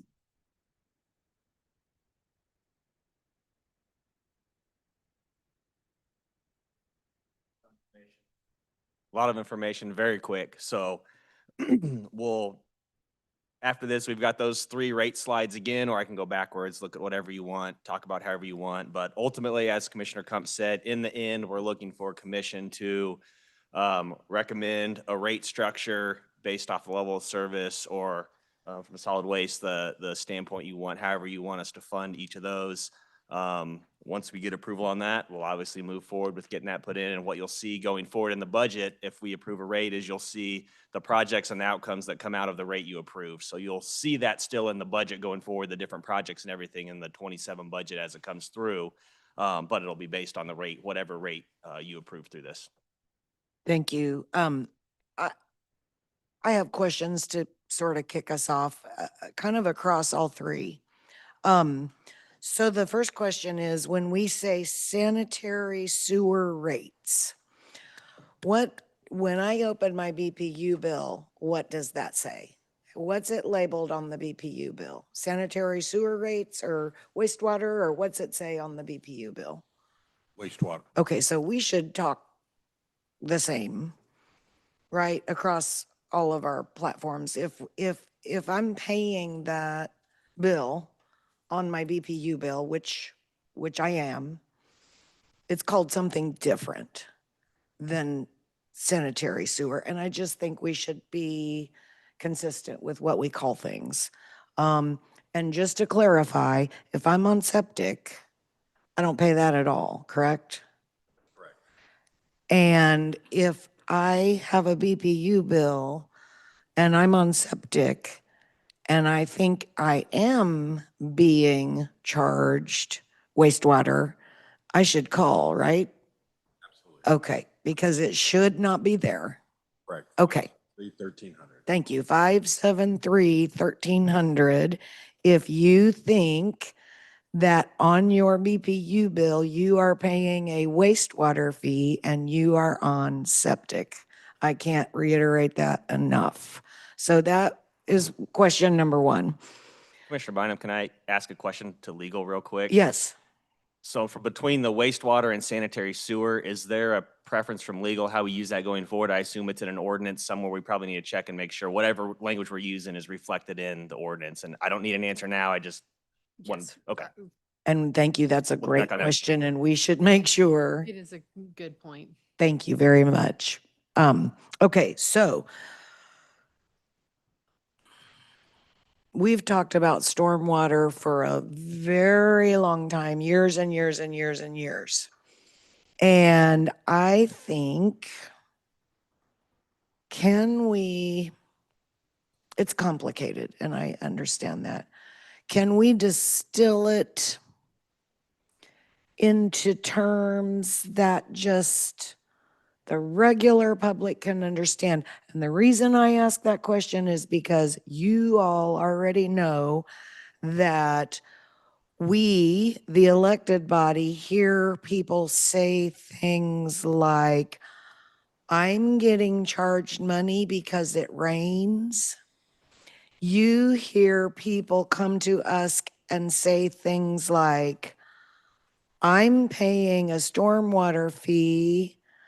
I don't have curbs. I don't have gutters.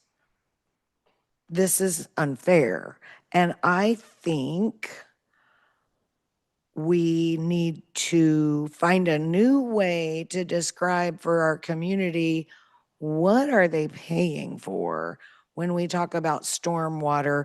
And I'm not necessarily asking for that tonight, but I feel like from you, I have heard fairly simple, straightforward explanations of why we have to collect a stormwater fee, what it does, how does it benefit this community when we do that, and why we spent so many years working with our consultants to try to be as equitable as we possibly could. And the last thing I'm going to say about stormwater is that we've been collecting a stormwater fee since I think '07 or '08, but it was $5 a month for everybody, whether you were Kansas Speedway or Commissioner Kump. And that certainly was not equitable. And that is part of why we spent so many years working with our consultant to find a rate structure that exists today that is more equitable. So if you have for us and the community something much simpler right now that helps us all just understand better why we need to fund this, I think that would be very helpful. And then the last thing I'm going to say that Diana, I'm going to need just you to go back into your presentation. I'm just not tracking on the solid waste piece at all. So when we say on your slide that says we aren't fully recovering costs in the Bonner and Edwardsville piece, was that for Bonner and Edwardsville residents being able to take advantage of the extra services, not trash pickup, because they have their own, right? So they pay their own separate fee for trash pickup, but apparently they can participate in household hazardous waste and dumpster days. I need to understand that better. Yes, so they have their own trash collection service with their own hauler. They do utilize, we have an interlocal agreement to utilize our other services such as household hazardous waste, dumpster days, and the recycle and yard waste center. Thank you. And those three, probably most specifically, maybe household hazardous waste, I'm not sure, is where the actual charge Yes, is 200 yes, it's $200 for those services per visit. per visit.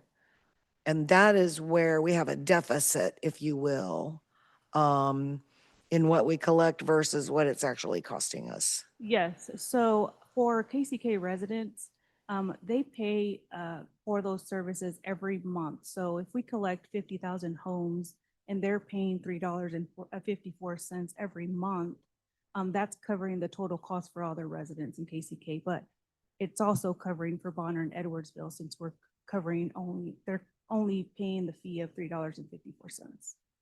So when we say 354 per visit, if you live in Kansas City, Kansas, that's captured in your monthly amount you pay, Yes. again, on your Yes. BPU bill. Yes. Okay. Now, Sarah, if there's a layman's version of stormwater that you want to give us now, fine. And if not, fine. I don't know who else might have questions. Those are just the things I think of and the ways that I react when I hear the presentation. So Commissioner Bynum, I can give you a real quick thank you. That'd layman's be- one, and you can tell me if it's right or not. Okay. I don't know. So the way I think about it is, start off with, you brought up the previous rate that we had. Everybody paid the same amount no matter who you are. We worked really hard to switch that to an impervious area rate, which basically is impervious, like hard surface area. If rain hits it, it bounces off of it. That's probably an impervious surface. So as opposed to grass, it hits it, it soaks in. So basically the fee per parcel, per property is calculated based off the amount of impervious area you have on your property. And we have aerial imaging and all the stuff that goes in to calculate that. So to your point of, well, I don't have curbs, it doesn't have a storm sewer in my neighborhood, I don't have other things. If you don't have curbs or a storm sewer directly, an inlet or something like that in your neighborhood, you probably should have a ditch, which leads to a crossroad culvert at some point. So basically, the fee is to take water from your property to the river ultimately. Ultimately, you got to get to a river. We're surrounded by rivers. We're basically a peninsula of a city. So somewhere, wherever the rain hits on your property, it has to get to a river. So that fee is whatever it takes for us to get that water to the river. Part of the stormwater program, which we've started very minimally because of the funding we've had, is a ditching program. Historically, we haven't had a ditching program. Many people have. They're like, well, I don't have a ditch either. You probably should. So we don't want, if there's no ditch there, we don't want water on the edge of that road, because what that does is deteriorates the road faster, makes things worse too. There's probably supposed to be a ditch. So we've started a program as well off of that, based off the stormwater rate when we updated it a few years ago, a program. It's very minimal. We've done a couple small projects, but ultimately we've laid out a bigger plan of all the areas we actually need to do the work. So our intent with that is to also consider that going forward. So to the property owner that says, I don't have anything, you probably should have a ditch on your property, or at least some way to take water off of your property somewhere else. So my layman's term is, it's whatever water hits your property, we have to get to a river somehow, and it's to cover the cost to get it to the river. I think that's very helpful. Thank you Okay. so much. Okay, I will stop. Other questions, comments? Commissioner Lopez. This might be more towards Shelley too, but I'm not sure. Is this, this increase, is this on top of the 4% annual increase from last year's budget for the consent decree? So I'll do it real quick. So what you see from let's look at scenario B, for example. It's easy to look at. So scenario B, an additional 1% in 26. So that additional 1% starting in May 1st would be on top of the 4% that was approved last year for 26. And then for 27, it would be 7% increase for 27, just like there was a 4% increase you did for 26 this year. So it wouldn't be a 4% plus another 7, it would be a 7% increase total for 27. The 27 numbers are total, that start in 2027. So the additional that would start in the beginning of 2027 would be 7% total. What's starting in May is an additional 1%, but that's on top of what was already approved at 4%. So the feedback that we got on the slide was to add the words additional, but We may have added an extra additional that I we should. understand it does get a little bit confusing then. Right, no, I understand. But it's additional to, so in 2027, it's additional 7% to what you've already approved in 2026. So it's 7% total. Right. In the beginning. I understand that. That's what my whole argument was. Well, not really argument, I guess, more of a debate on that last item at 14 cents a square foot. And now we're charging and increasing even more to our residents. Now, I'm wondering if this is something, our American Royal money could go to. But this, and then Shelley, where are we at with our budget authorization for 2026 budget projects or debt projects? Shelley Knieven, CFO. Thank you, Commissioner. Next Thursday, the 23rd, we'll be doing a presentation that'll talk about the strategy, where we were for 25, 26, 27, and beyond. Right. But and so we're kind of waiting for decisions from you all tonight. That will then give me the list of projects that can be funded with the rates that you approve. And then we'll be able to bring forward, we'll have an action item, like always, to issue bonds, matching the CIP, matching the rates, all built in, all kind of coordinated together. We'll bring that forward, hopefully the first meeting in May. I was thinking that was supposed to be brought forward last year after budget, but maybe I'm wrong. So the 25 projects we did bring forward, and they were brought forward. The commission in the fall approved those. Mhm. The bond market basically closes down in December to January. So we did our sale based on approval by the commission. And then we proceeded with the closing. Between when you take action on an ordinance and when we actually do the sale, there's about a month and a half to 2 months of time, lead-in time, just for that. There's, the documents for a bond issue are enormous. And then you have to have a bond rating, you have legal work. So there's all these steps that happen after you all act. Then we go to market, and you have to market it for at least 2 weeks to like encourage investors to buy the bonds. And then it's 30 days to close. So there's a process there. But the $25 have actually been here and sitting in the bank for the last couple months.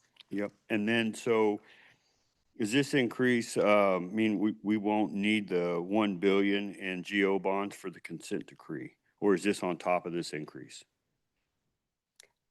This is part of that $1 billion. Oh, is this? So So the we aren't able to go out for $1 billion worth of bonds at one time, so we request them at chunks at a time. And so we're requesting consideration of being compliant at $140 million for this particular And then, budget. These for the amended 26 through 27 budget years. and then The $1 we're, billion was the current value of what the total consent decree was when the consent decree was established. okay. So then we basically took the billion, divided by the number of years of consent decree, and that's how we roughly end up with 40 million a year, roughly. Okay. So then, and then next year, 2027, you're gonna have additional, so on top of 7%, right? And then this goes all the way back again to North Point schedule at 30 cents a square foot. Awesome. All right, thank you.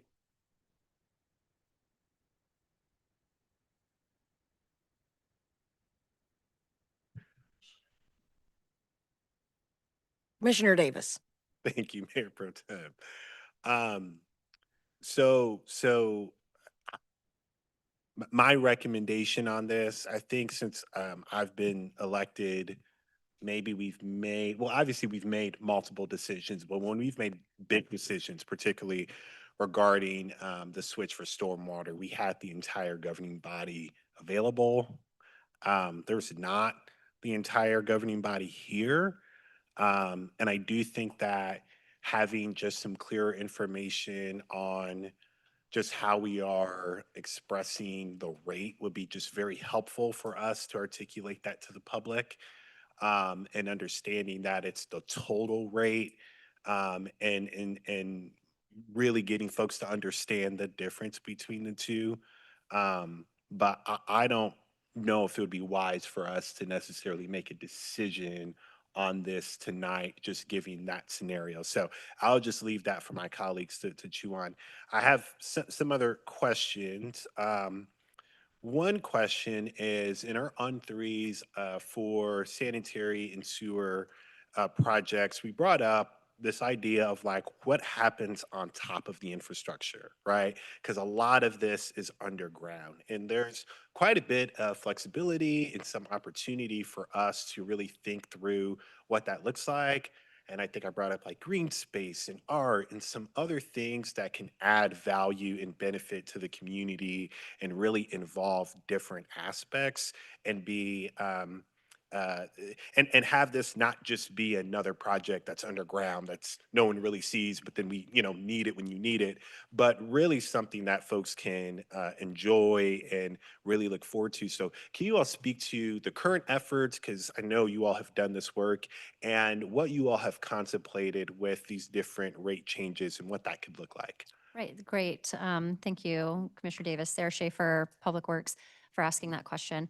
And then hopefully, Commissioner Bynum, this also gives a visual into what does the stormwater rates abilities are. So we feel strongly that stormwater rates ability is to bring the community benefits together. Again, stormwater is an asset. It doesn't have to be just underneath the ground.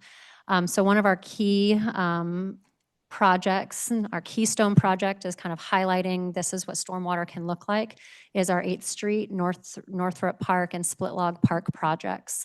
These particular projects, I was able to speak out at a national conference due to their pretty great benefits as far as bringing a community together. It is not only a regulatory project, but it is also a stormwater flood mitigation project, and it is also a park project. So what stormwater can look like is social infrastructure, and that's when you know that you're doing it right and well. For instance, what does this particular stormwater project get you? It gets you 6.5 feet of flood reduction in some of these people's homes and where they park their cars. Can you imagine in a situation where you hear an impending storm and you know that you need to go move your car because where it is currently parked can get up to 6 feet of water? That changes the way that you live every day. It changes the way that you are in and around your home every day. And that is what the stormwater rate is able to assist with, is to ensure that everyone has an equitable home to live in that they know will be safe and free and clear of stormwater and of sanitary sewer. They know that it is going to be clean and their communities can stay that way. So Commissioner Davis, that is our Keystone project that we're using to kick off what the stormwater rate is and how it does in and around. It's our upper split log project. We also have many other projects coming up within the CSO Jersey Creek area that we hope to continue to highlight what stormwater looks like, as opposed to constantly putting it underground and dumping it into the nearest river as quickly as possible. One of the things you find with that too, and Sarah noted the CSO projects, is going forward, the sanitary sewer rates or wastewater rates basically cover the CSO, which is sewer separation projects required by the consent decree. But the stormwater rate is able to supplement that as well to provide additional benefits that help reduce flooding and provide additional amenities to the public. And they offset each other. So you basically can get multiple projects with cheaper prices when you combine funds together and do that work. And on top of that, when you coordinate it all up, you're no longer just ripping up the same street and putting it back down. You're also coordinating up our key vital plans. You guys just supported our SS4A, and we are incredibly grateful for that support, because that is a land, that's the foundation of where us as engineers can look and say, here's what we should be putting back. Right, this is what our community's plan is, and here's what it's supposed to look like and be like for the community. So we're increasing safety for both our pedestrian and our vehicular users. We're creating social infrastructure, but more importantly, all of that is our particular civil infrastructure to ensure that our community is safe and clean. Thank you, and I appreciate that, because I think, again, there's a lot of potential here of what to do after the work is done, the coordination, right? And that's kind of the worst scenario where you have your BPU or Public Works, your streets comes in, do something, BPU's like, hey, we got to get under there. Okay, we'll put a patch and it doesn't look good. And then people bother us and say, why does it look that way? So having that coordination, but I'm even more excited about what it looks like for us to be more thoughtful and to work with our parks and to work with artists and to work with a community to think about trails and sculptures and art and parks and green spaces on top of this. So that is exciting. I do think there might have been a missed opportunity for you all to show off your work. So if for future slideshows, I would encourage some pictures, just so folks are, I know a lot of people are very, very visual. And so I'm very familiar, this is right down the street, but some folks may not know that a lot of the new development that they're seeing is from the CSO projects that we have funded. So I think that's great. I also want to talk about the credits that is offered, particularly for stormwater, which probably doesn't get talked about enough. Will credits still be offered with these rate changes? Is there anything creative that we can do? Could we offer more credits for folks that do certain activities that make our systems easier? Great question. Sarah Schaefer, Public Works. With these particular two rates, they are based upon the existing structure. We do have ideas to come back and build into the proposed 28 through 30 rates. But the existing credits and appeals process will still continue to be in place. There are credits for up to I believe it is upwards of 70% discount for eligible commercial properties and industrial properties. Unfortunately, currently our credit program does not extend to our residential units just yet. On the residential side, so is there a reason why? Do we not have the current admin for it? Or like, what's the reason why we don't have a residential option? During our first, Sarah Schaefer, Public Works, during our first implementation, which was approximately a 7-year process, it was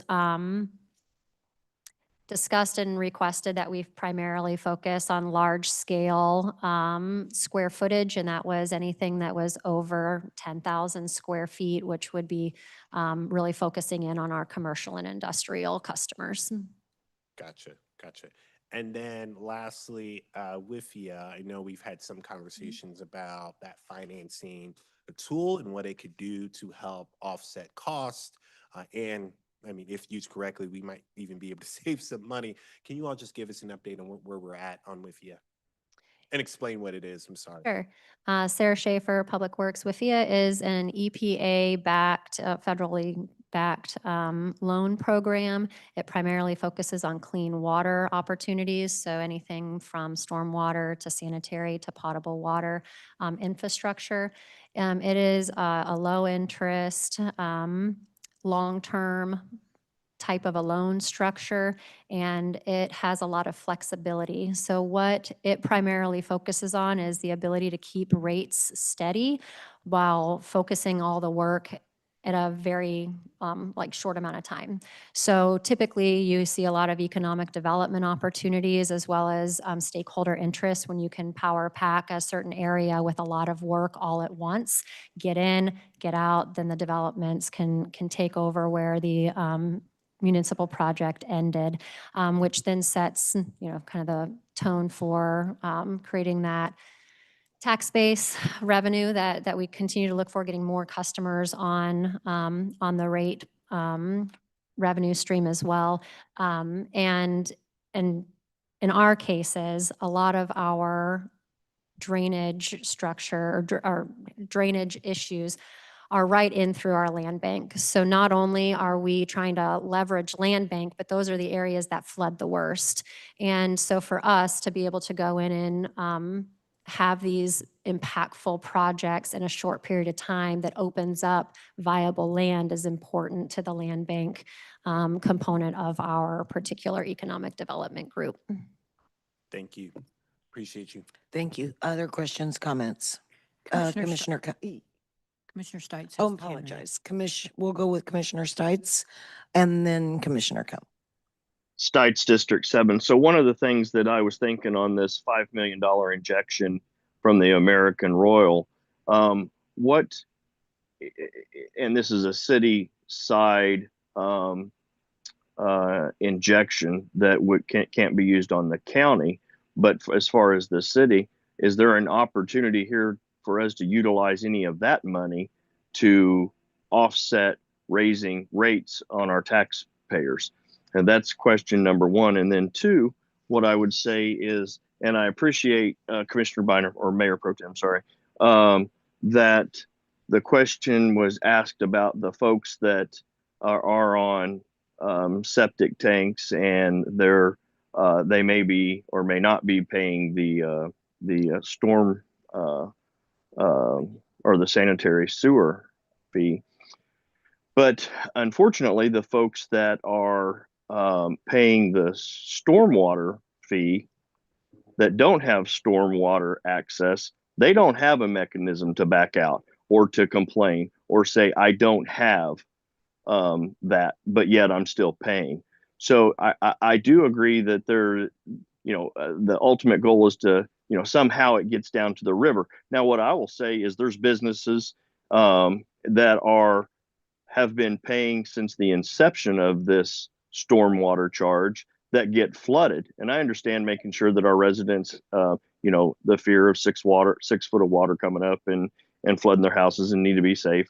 But we have businesses that are paying this large amount and have since the inception that don't have either a ditch or a way for the water to get away from them, and they're flooded. every time it rains. So, and there's not a, when I think it was Troy said, well, they should have a ditch, when we were talking about the resident side. Well, what about the businesses that don't have a ditch and they're just forced to sit there and wait until Mother Nature just lets it evaporate? They're sometimes shut down because of the rain that builds up, and they don't have a mechanism to say, just like the septic tank, I'm not using it, so why am I paying? There's businesses that are paying for it, and they don't have access to it. I mean, it seems to me like they should have a mechanism to get out and not pay it. That's my two questions.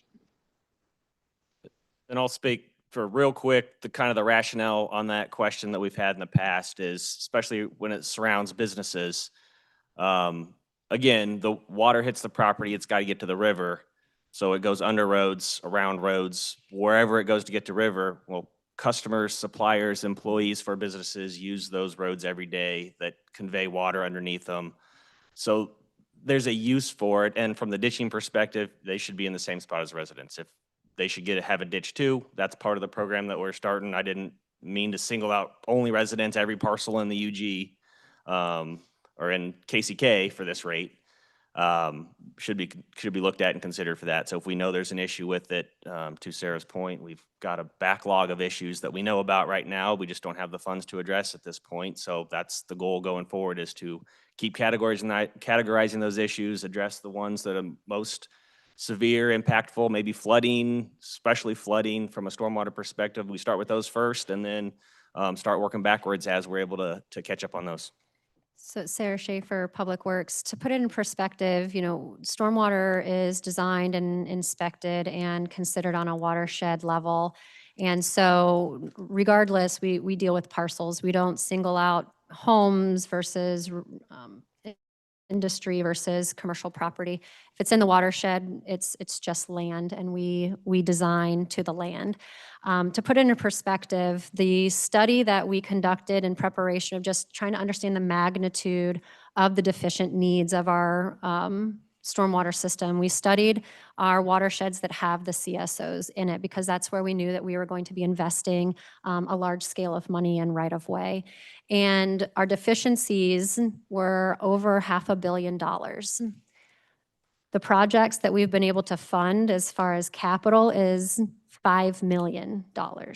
So the first 3 years of the stormwater, the implementation ordinance supported $5 million of capital. We've been able to do one project.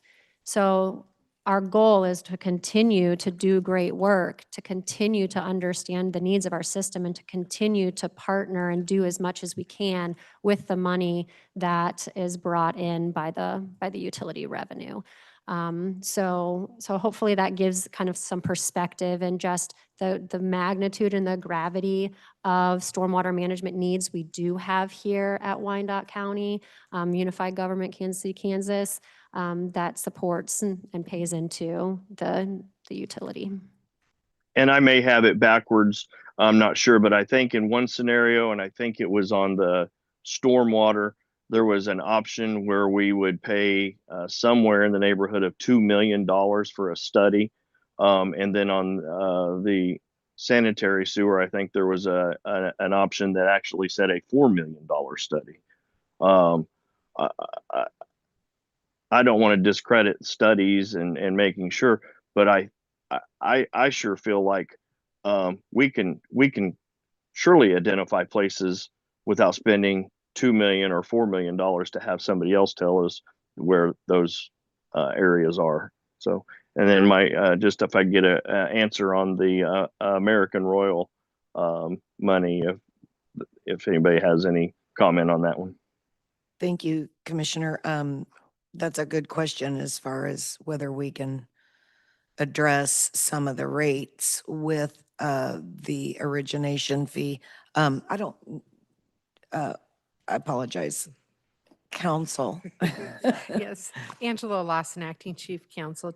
To answer that part of your question, the origination fee has to be spent on economic development, sometimes infrastructure can be tied to that and support economic development. So there would have to be that tie-in to qualify.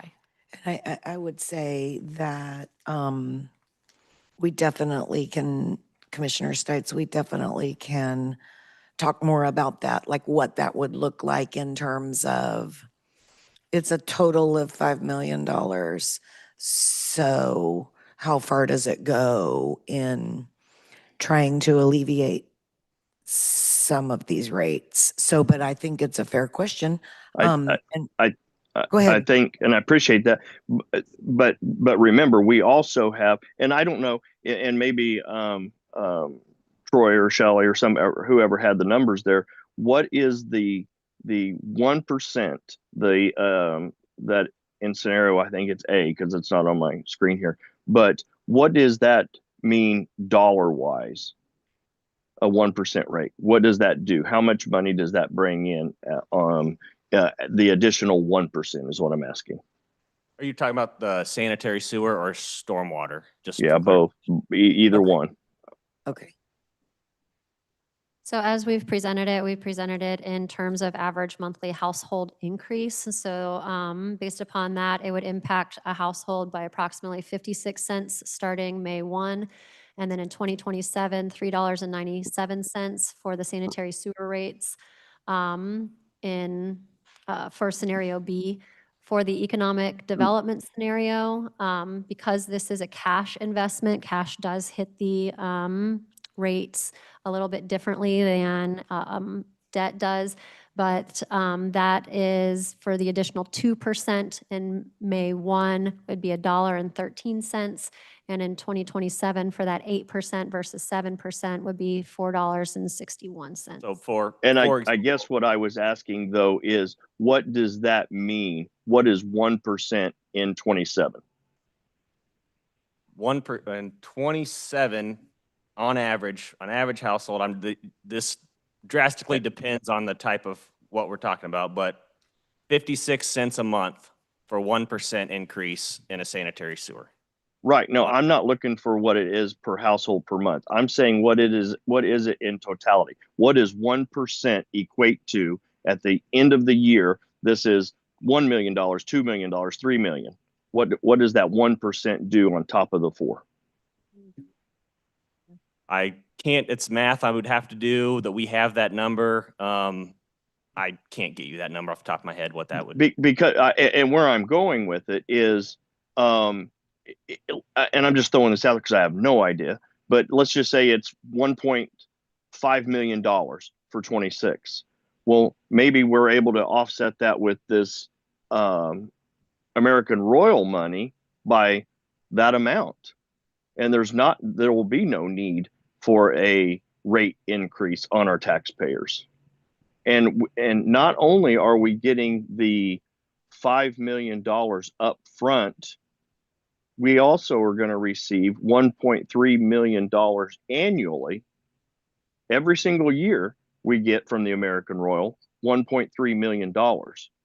So if we were to put that towards these things and keep the money off of our ratepayers, because I think that's what when they were issued the IRBs back then, and now it's fallen off and it's been committed to this project. That's the return that folks are wanting to see. How do we not raise rates on people and use this money to address the things that you're talking about? So I may be out on an island here by myself talking about this, but I happen to agree because I would like to see those numbers, and I would agree with Commissioner Davis that when we see those numbers come back, I think that I would like to have those before I make a decision. Thank you.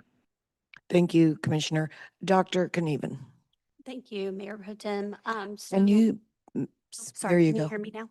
Okay, so as a follow-up item, we can bring back to you all, what we would want to do is bifurcate what we are gaining from a rate increase in terms of debt, okay? Because then that has an implication for 30 years, right? And so this $5 million is a one-time fee, Okay, that origination fee. So we will need ongoing revenues to pay for the debt that we get through additional capacity. And then perhaps it could be that the 5 million goes into cash investment in some kind of infrastructure. So let us do a little bit of work and answer Commissioner Seitz' questions. It's good because it's not just residents that pay this fee, but our commercial businesses are paying wastewater rates as well. So let us put together how much does that gain in terms of total budget? And then what are we proposing be allocated to pay for that ongoing debt payment by the additional debt that would be able to be issued to do more projects? And how much more in terms of cash? And we can break that out for you since we don't have it tonight.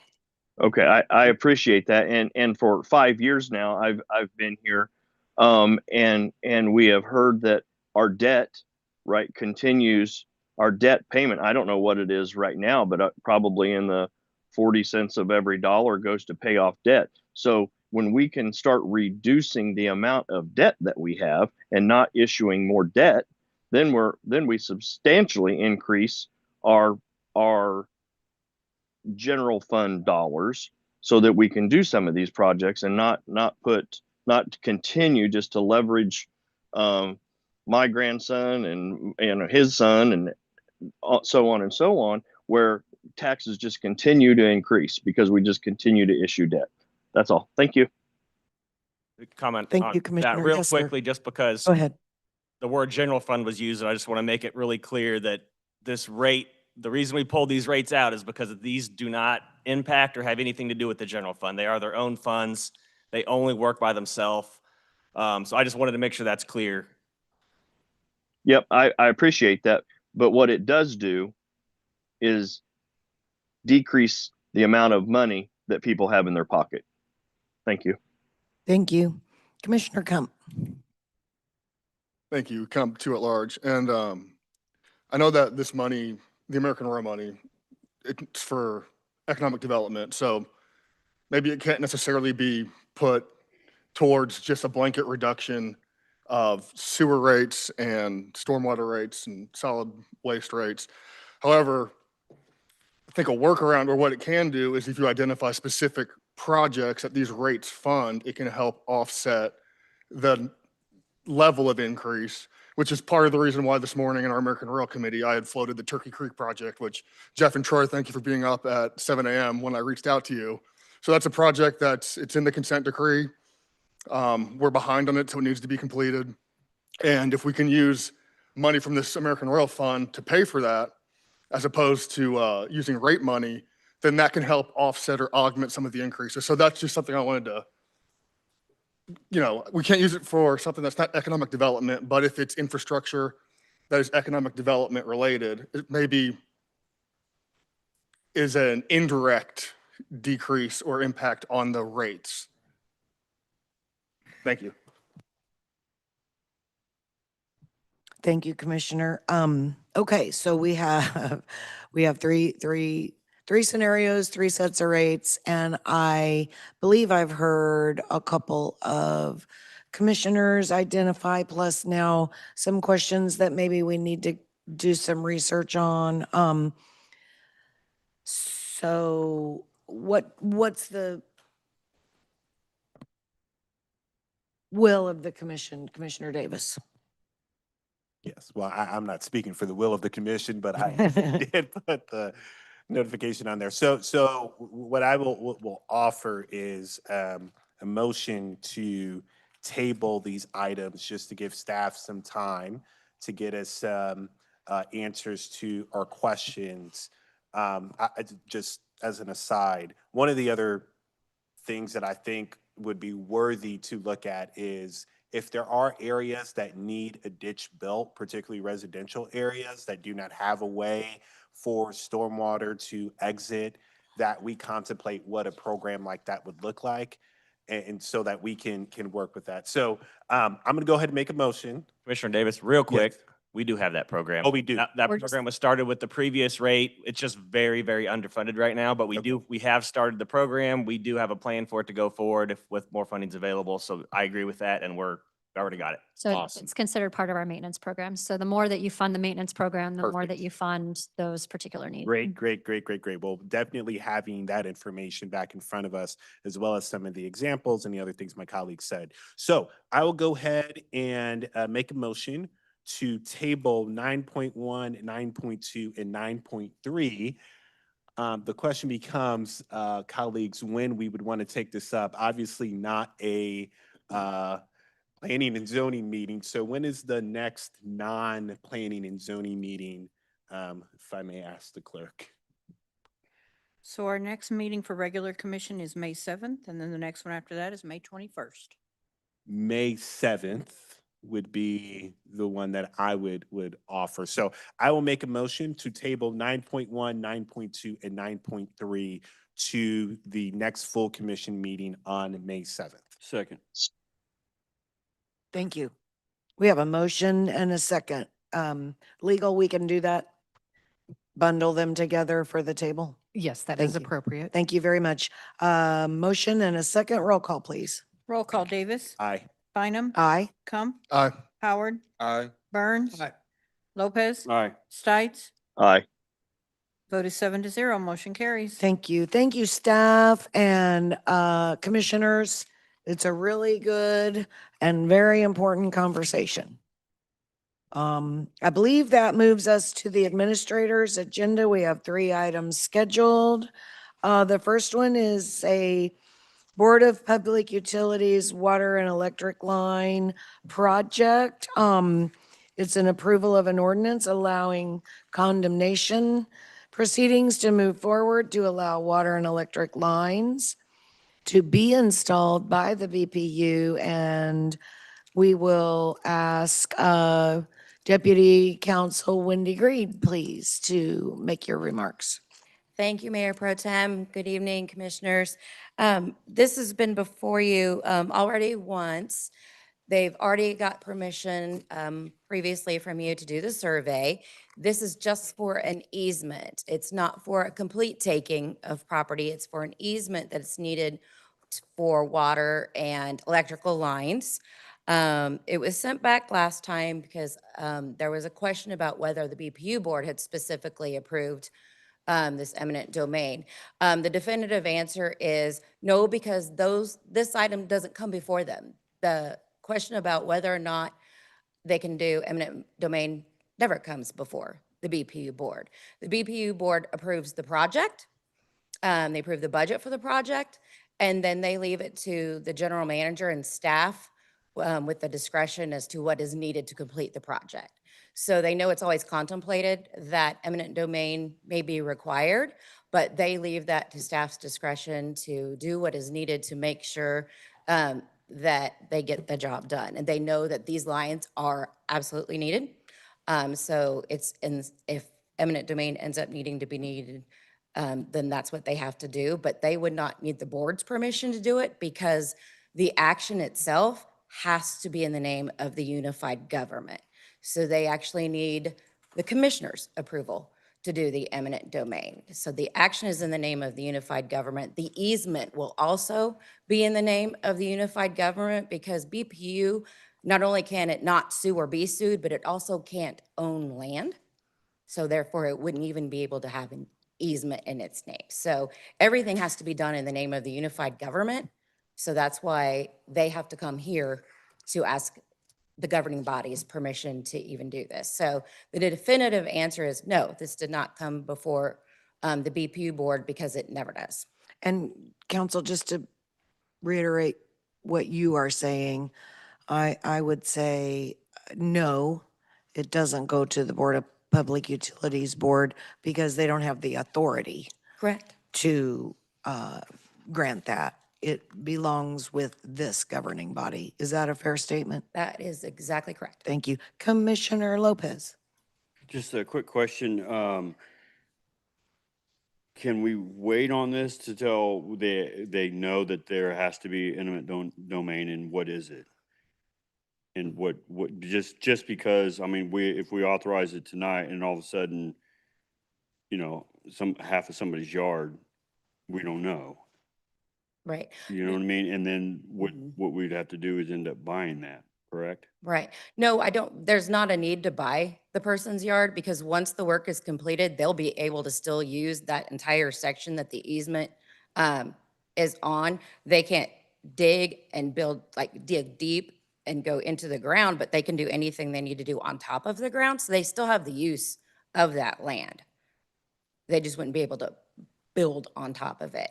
So there'd be no need to buy the entire property or even that section of the property.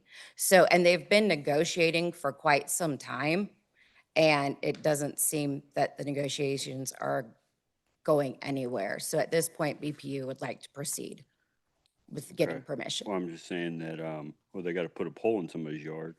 They got to put a pole in somebody's property. I get that. Would you like to? Sure.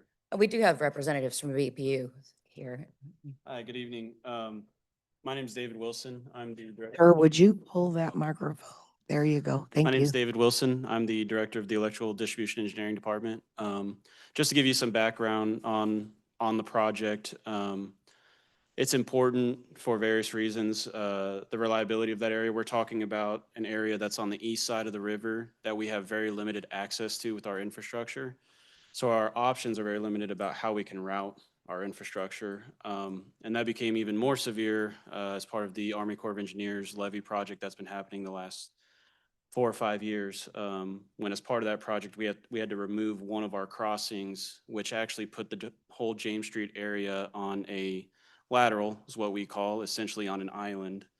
Which means that if there's an issue on the circuit that's feeding that area, there's no backup, there's no loop. There's no way to restore their power other than repair the issue. Part of this project will create a loop to that area so that if there is an issue, we have a way to backfeed the area and restore their power much more quickly. To your question about the poles, this is the property that we're looking to obtain an easement on is a commercial property, and we are bordering the very edge of it. It's also butted up against the levee toe. So there's really no right of way for us to work around. The only way to get to that area that we need to create the loop through is around the edge of this property. About half of the extension on the property will be underground. It'll be 6-inch conduits, 3-foot below grade. It'll come up and hit enclosures and switches. And then the other half of the extension will be on poles. And primarily the purpose of that is an expense purpose. Underground infrastructure is much more expensive than overhead. So there will be areas that poles are installed on the property, but it's on the very south edge of their property, adjoining the property line to the south. Okay, so, and they're just, the property owners aren't playing ball with you, we're trying to buy the right of way or the easement, and so now we got to eminent domain it. Yeah, we've been negotiating for some time, probably pushing on a year. And we've tried to offer a fair value based on the appraisal value that we have for the property. And they have not accepted that offer. Their counteroffers have always been, 3-4 times more.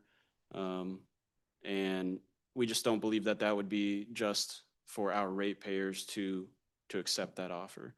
There's been other conditions that they've offered where they would accept the value of what we offered with other conditions that just BPU's not, we don't have the authority to implement. I won't get into all the details, but essentially we can't, even if we wanted to, we couldn't, meet their conditions. So just like, almost like when there was the last storm, it was like late last year, middle of last year was a big storm. BPU needed to get to switches that were actually from the road, but for whatever reason, cut my chain to my shop and put their padlock on there, and then said, "Oh, we had to get these switches, but you can reach them from the street. But by the way, I've got this padlock I need to mail back to you anyway."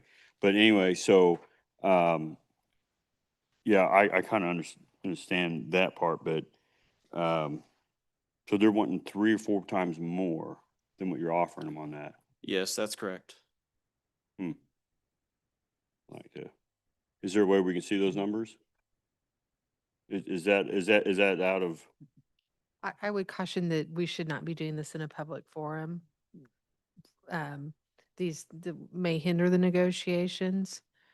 Well, I just feel like we're flying blind here on, I mean, eminent domain is, that's basically saying, hey, stand over there, we don't care. I understand, in the BPU, I know they do, as does the unified government, try to use it as the least amount of time as possible. They try and plan to not have to use it, but sometimes they do. And this is apparently one of those cases where the property is needed to provide reliable service.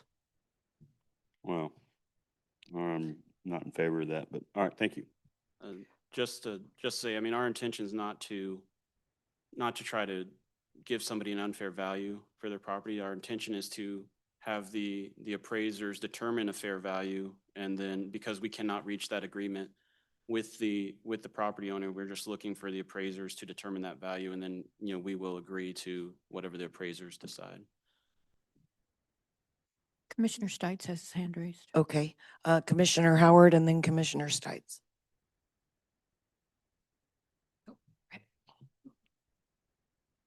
Okay, sorry. Howard, District 1.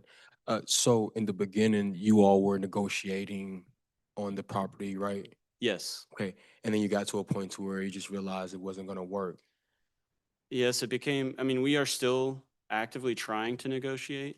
It's just that based on how far apart we are and how many times we've kind of went back and forth, if we can still reach an agreement, we will without utilizing this tool, but we need to have the tool available if we can't reach an agreement, because we have an area of our service territory that, I don't know if you guys have heard from any of your constituents about issues with reliability, but it is sort of it's been going on for a few years, and we need to take care of it. So yes, we are still actively negotiating, but we just don't feel like we're close enough, that it may still happen, but we just don't have a lot of confidence in it. Okay, then my follow-up would be, then if you all needed to get to that area, and then the negotiations just aren't working out, if we make a decision, and I'm just gonna ask council, if we make a decision to push it forward, those negotiations are still happening between them, and so we make a decision to push this forward, then they no longer have to negotiate. That's a question. Correct. They would not be required to negotiate, but as he said, they would, and then if they would still continue, and if they reached an agreement, then they would not have to pursue the condemnation. That would stop, and they would finalize the agreement and move forward. Okay, thank you. Thank you, Commissioner. Commissioner Stites? Stites District 7. So this is more directed to Wendy. And I just wanted to be real clear on what I was asking back then. I wasn't asking for BPU board to make a decision because I know they don't have that authority. What I was, excuse me, what I was merely asking is that a board of BPU says we recommend this tool be moved forward to the unified government. I mean, I think that is a responsibility of a board to recommend that this moves. As the BPU board, here's what we think. We think that this should move forward for the commission to have a discussion, but to put it just on the unified government commissioners, I think is wrong. I think there needs to be skin in the game by the board that they approve moving this to the full commission. I know they can't make the decision on whether it happens or not. That's what I was looking for. And when we say that they never do, or they never have, or, well, at the end of the day, I mean, this is just my opinion. I'm not sure why we don't insist that happen. I still am very unclear as to why the board of the utility wouldn't make a recommendation to the owner, if you will, that this is what we are looking for and we have board approval. That's what I was asking for. Thank you.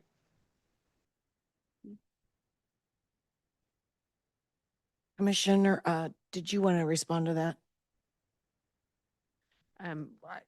I understand the sentiment.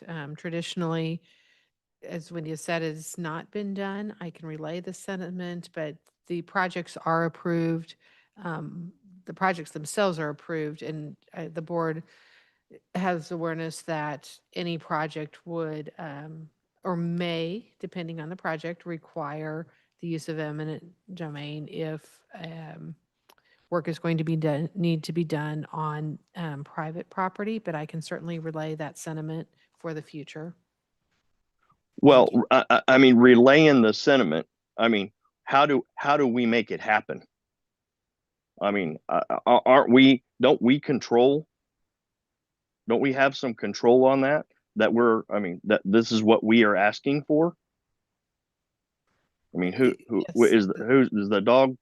I mean, which end is the tail on here? If that is the wish of the entire commission, then we can certainly move legislation forward that would enact that. So it would require every commissioner, you said, to approve, Well, or the just majority. I'm sorry. okay? I apologize. The majority.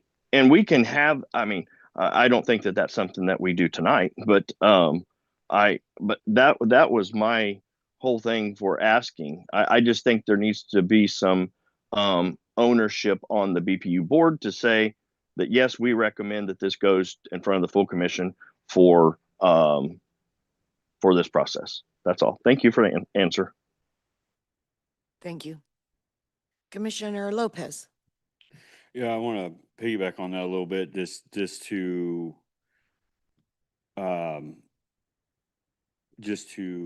don't know if we can have on threes about this or whatnot, just so, because I'm just gonna just be honest here. I've recently have seen negotiations with BPU, and I have no confidence in that. So I'd like to see what's going on before, I don't know if that's possible, but that needs, I'm sorry, I just don't have confidence in BPU's negotiations. Thank you. Thank you. Commissioner Davis. Thank you. Excuse me. So I do want to get something clear because I think I was the one that made the motion to table this, and I was under the understanding that we would table it, not to kind of come back and just say, well, you know what, it's you all's decision, but that there would be some effort to at the very least take it to the board chair, have a discussion, say, hey, you know, the commission is a little hesitant on making this decision. And this isn't to say that we don't recognize our authority here. It's to say that in the charter, we have given the authority over electric and water matters to the Board of Public Utilities. And that is a publicly voted on, accountable to the public body. And so even if you all came and said, hey, you know what, we tried, and they said, you all take care of it, I would have been fine with that. What I'm gathering is, and staff can make this clear, did anybody have any discussions with the chair or any members of the board regarding this matter when we made that decision to table this last time we met? Yeah, David Wilson, Director, Electrical Distribution Engineering. We did bring this up to upper management. We did deliver a report to our general manager, Jeremy Ash, and he did deliver that to the chair of our board. And ultimately, they are looking for, I don't think that they wanted to make a decision unless they had a formal memo or some sort of documentation from this commission requesting that opinion. So you're saying the board of BPU is wanting a memo from us? They requested a formal communication requesting this opinion. So it would not have, I'm sorry to interrupt. It would not have been the board itself, because this was not taken to the board. I apologize. It was not at the last meeting where this was tabled, so I did not bring it up to the board, the BPU board. So they did not make that. I believe it appears that the general manager and the board president made that request, but certainly, as I told Commissioner Stites, that we can, if that's the desire of this body, legal department can work on a change an amendment in the charter to make that mandatory, but that has not been done. Yeah, I mean, I'm not necessarily asking Yours. for us to change the charter now. I'm just trying to focus on this action and this request, right? Right. So if Ms. Lawson wasn't there at the meeting and the board was just not aware of this request, that is one thing. If this decision was just made by the general manager and the chair, that's another thing. And again, my hesitancy with this is just we don't oversee you all's work on a day-to-day, week-to-week, month-to-month basis. And so if this decision were to be the wrong one, we would be the ones that would have to answer for it.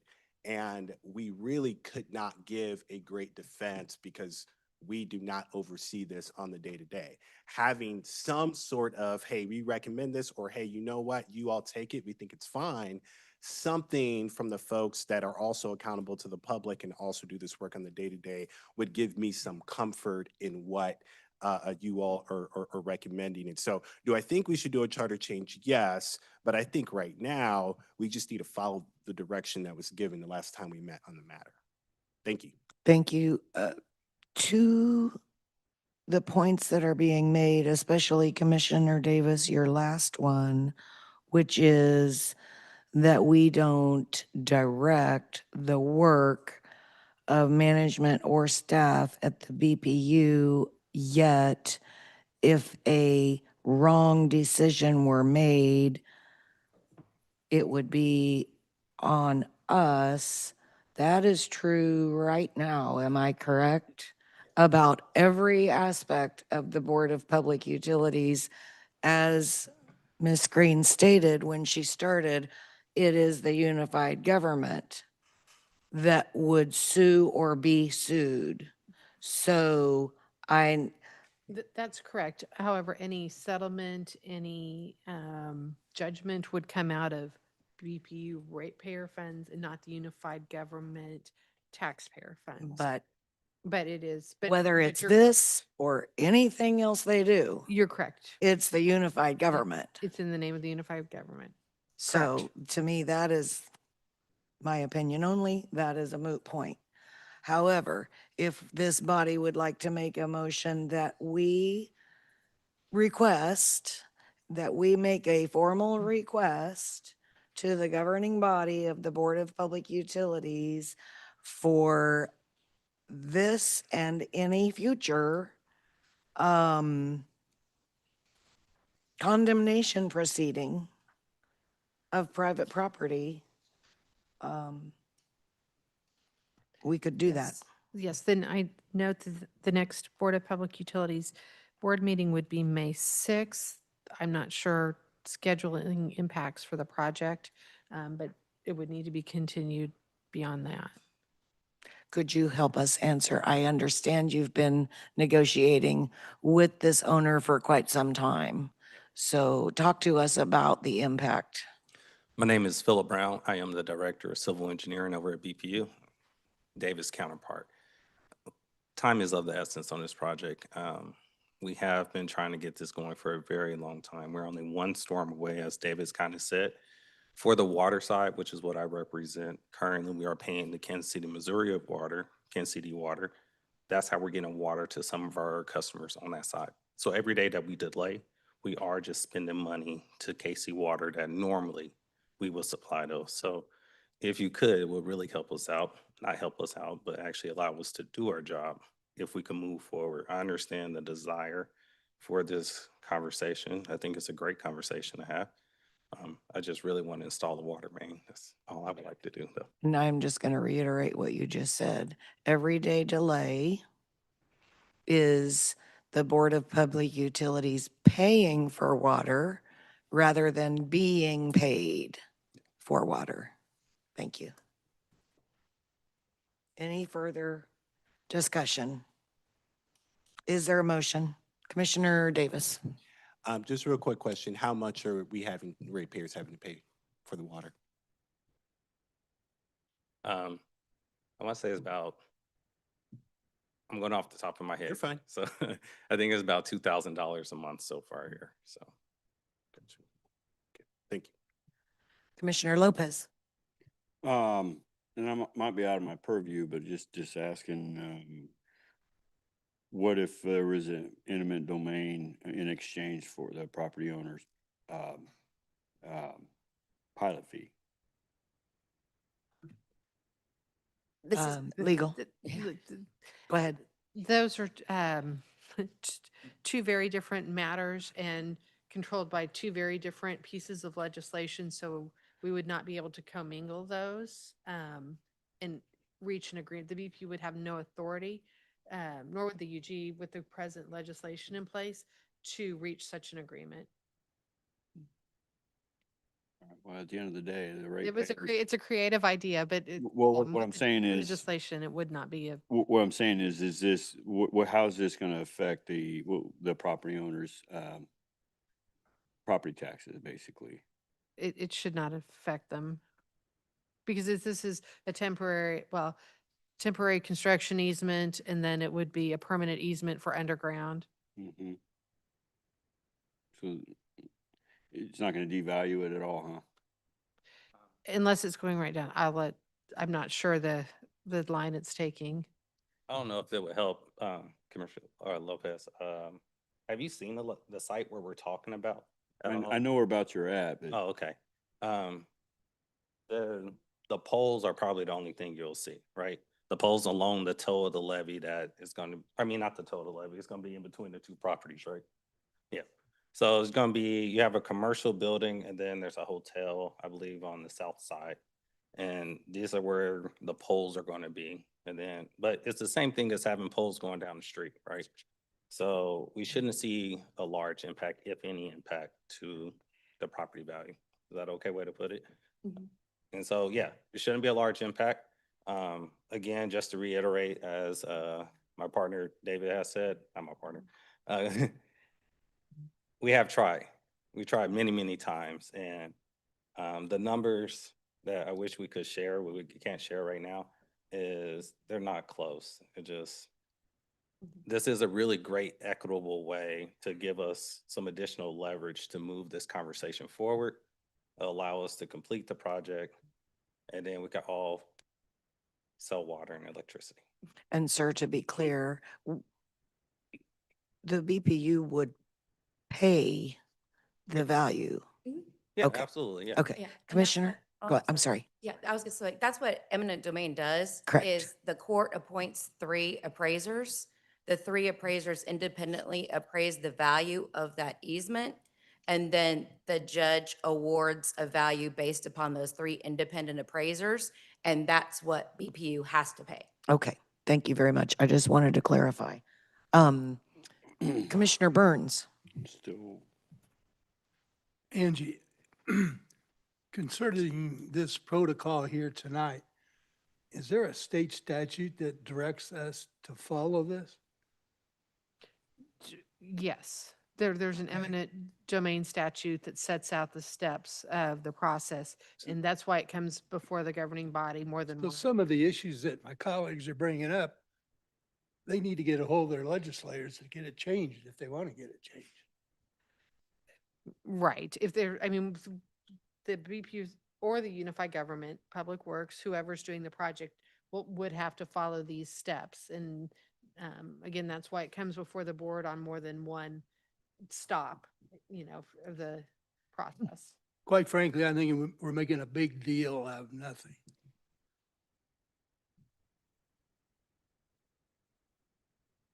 Thank you, Commissioner. Is there a motion?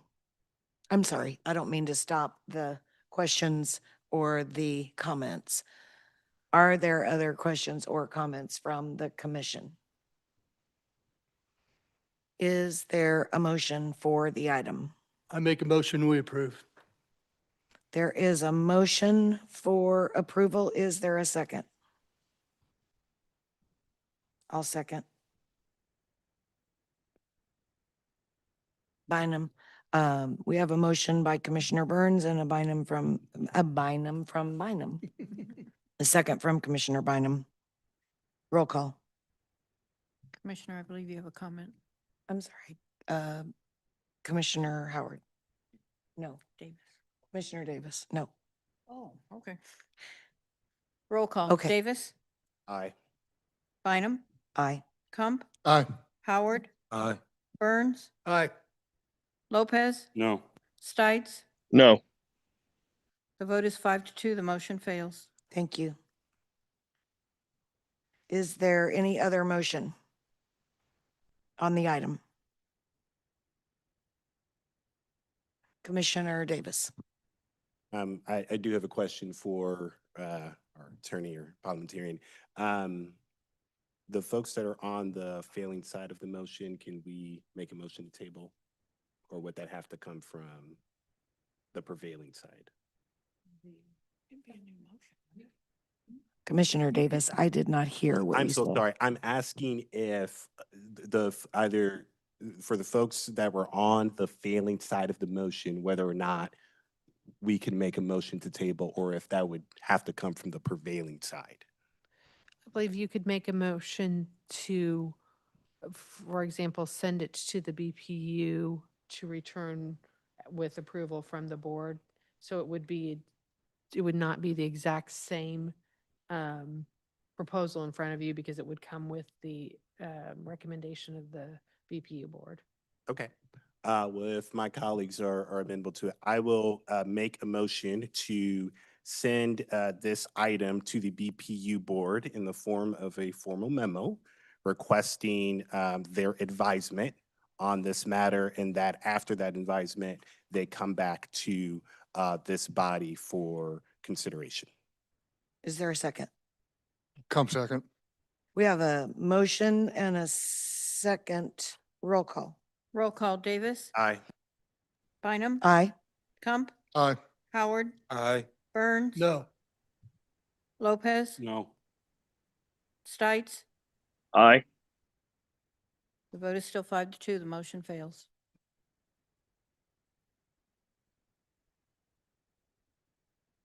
I feel like we're at an impasse on the item, and the question that it raises for me in general and overall is, how does this body, particularly when it comes to items that entail our public utility, want to handle situations where we need access to the easement? The same way we do with probably every public works project we do in this community. And I guess if we don't know the answer to that question and we can't have action on this item tonight, this project that needs to be completed by our utility will not happen. Is that fair and accurate? Technically, because it wasn't a flat out denial and this isn't a planning and zoning item that goes in front of the planning commission, they could bring it back next month if they want to. They being who? The BPU, we could put it back on as an agenda item and bring it back before the board. So they could still go back to their board in the form of a memo, get advisement from their board and bring it back to see if that helps, and bring it back as another agenda item. There's nothing that says they have to wait a year. It's not like a planning and Okay. zoning item. It wasn't a flat out denial, so they could bring it back again. And I want to be clear. Mhm. If I understand what transpired, we stated that what we were hoping for was a formal written request to be made to the elected governing body of the BPU. But I think we made a motion for that and then voted it down. Yes, but you did not vote the item down. You did not, if someone had moved to deny Correct? this, the action had been seconded, and if that had carried, then this would be dead. It could return. I certainly can convey that information. It would become in the form of a resolution from the board. It And will that's- delay the project, and but that's it great. could be that could be Okay. accomplished. So if administratively it were conveyed from the unified government to the Board of Public Utilities that the desire of the commission seems to be a formal written request from their elected board, that this item and any future condemnation items be approved and agreed upon, then this, with or without that, but that could happen, Correct. this could also come back. And would that possibly be to a May 7 So commission meeting? Oh, they meet on May they 6th. meet, yes, correct. They meet May 7th. So the clerk informs you would have to go to the next meeting after that. Okay, And that's assuming May 21st. We wouldn't have to go back to standing. okay. But let me ask this question procedurally, clerk. Yes. If they met on May, if we tentatively placed it on May 7 and they met on May 6th, and on May 7, we did not receive it, we can could pull it. remove, Yes. would that be feasible? Yes. Okay, You were reading my mind, Commissioner. thank you. So, but no further action on the part of this body is needed right at this moment.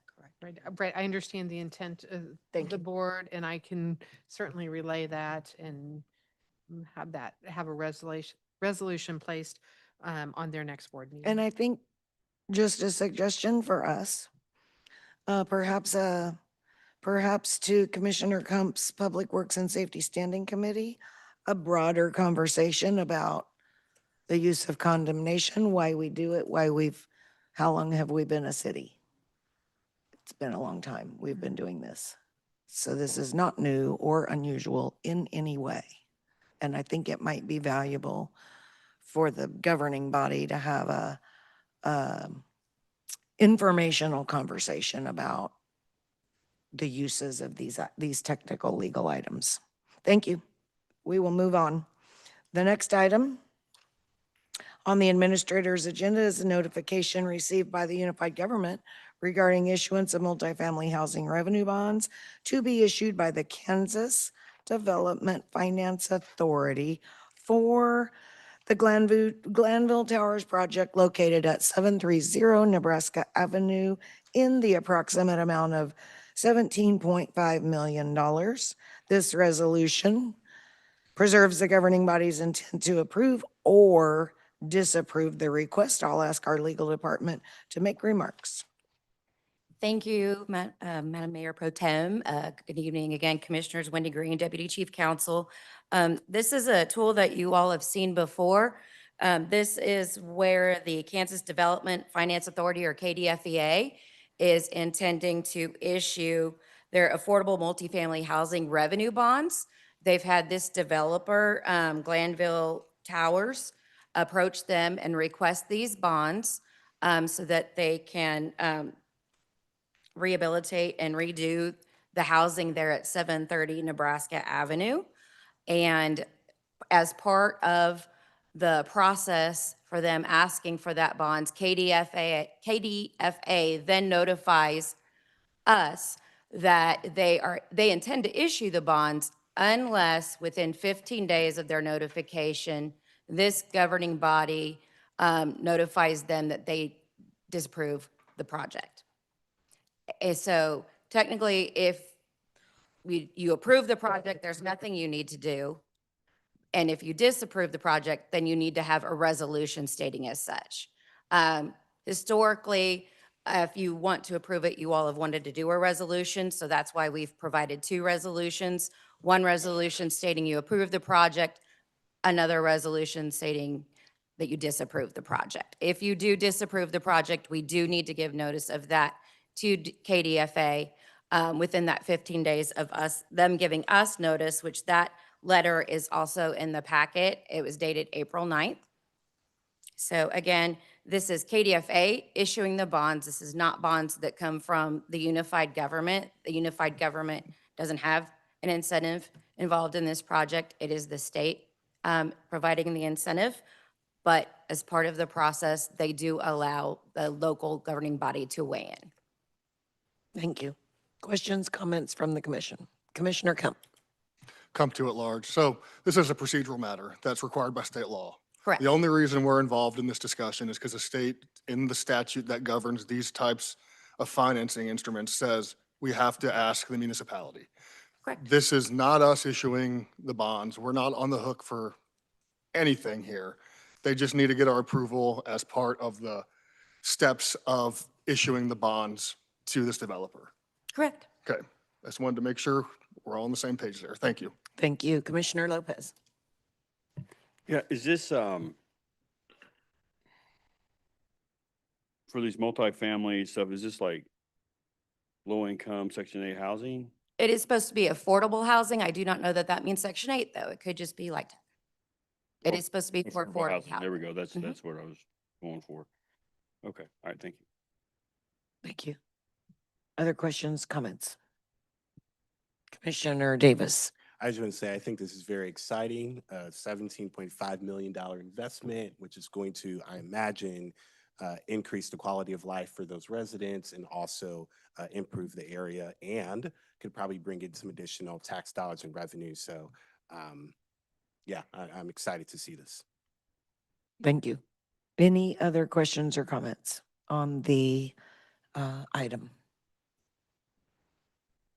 No other discussion. Is there a motion on this item? I can't move to approve. Is there a second? Davis, second. Thank you. We have a motion by Commissioner Kump to approve the issuance of affordable multifamily housing revenue bonds, and we have a second from Commissioner Davis. Roll call. Roll call, Davis, Aye. Bynum, Aye. Kump, Aye. Howard, Aye. Burns, Lopez, Aye. Stites. Aye. Motion is 7-0. Motion carries. Thank you so much. Thank you. Appreciate it. All right. We're closing in on it. We're not used to being here till 9 o'clock anymore, but we're going to make it. 9 is the new midnight. Okay. We have from our budget director, Reginald Lindsay. This is the last item on our administrator's agenda, presentation of our 2026 budget recap. And I will turn this over to our county administrator for opening remarks and introduction of our staff. This is, in essence, Madam Mayor Pro Tem, the first step of our 27 budget process to review what got us to the current budget that we're in as the stepping stone for the 27 process. Reggie has lived this process for many years for the UG, and as our budget director is prepared to start and host the program over the next couple months. So, Mr. Lindsay, the mic is yours. All right, thank you, David. Be careful saying I've done it for a long time. That means it might not be good to some people. So as David said, I'm here to talk about what you as an elected body approved in 2026 approved budget. So we kind of want to start what our starting point was and kind of show that this would be like our base and starting our 2027 budget. So when we did build the 2026 budget, we had the 4 priorities: uphold physical sustainability, foster economic development, and focus on service and communication, and also improve infrastructure. So setting the stage for the 2026 budget, the overview is basically on the city side, we did raise mills 1.5 mills. On the county side, we did have a 2 mil increase. We did have a 1% residential pilot decrease. And that was the second of 2 years. So we started out with a 11.9 pilot back in 2024, and now we're down to 9.9, and we haven't been at that level since 2009. So that's a pretty positive thing. And one of the things that we plan to do in this budget coming up for 2027 is to keep reducing.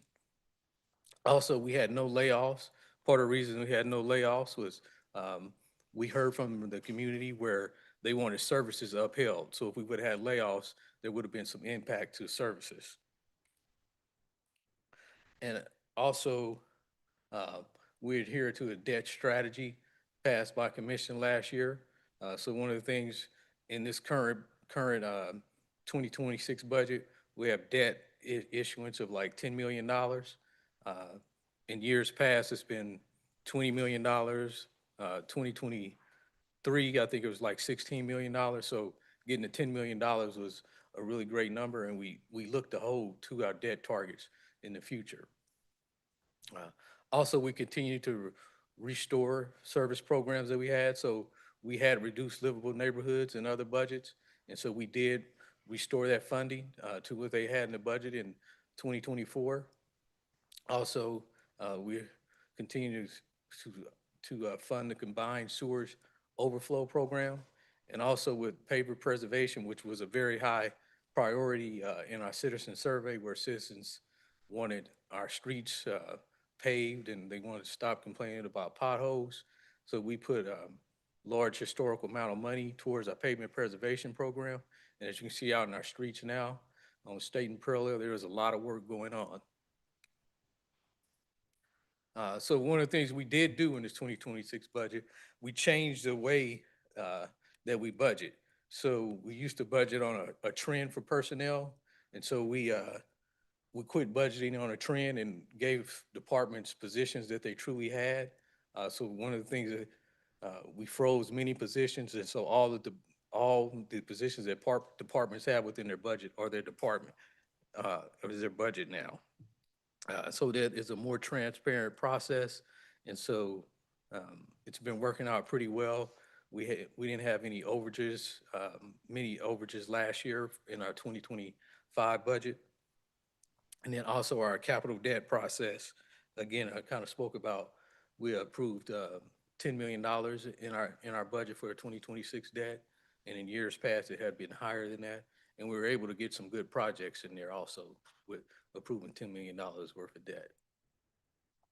So what's in the 2026 budget? We've done a historical amount of park work in the last 2 to 3 budgets.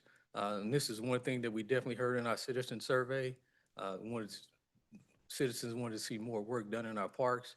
So we had improved futsal courts, also solar lighting at Call Point, also playground equipment replacement, also neighborhood park improvements.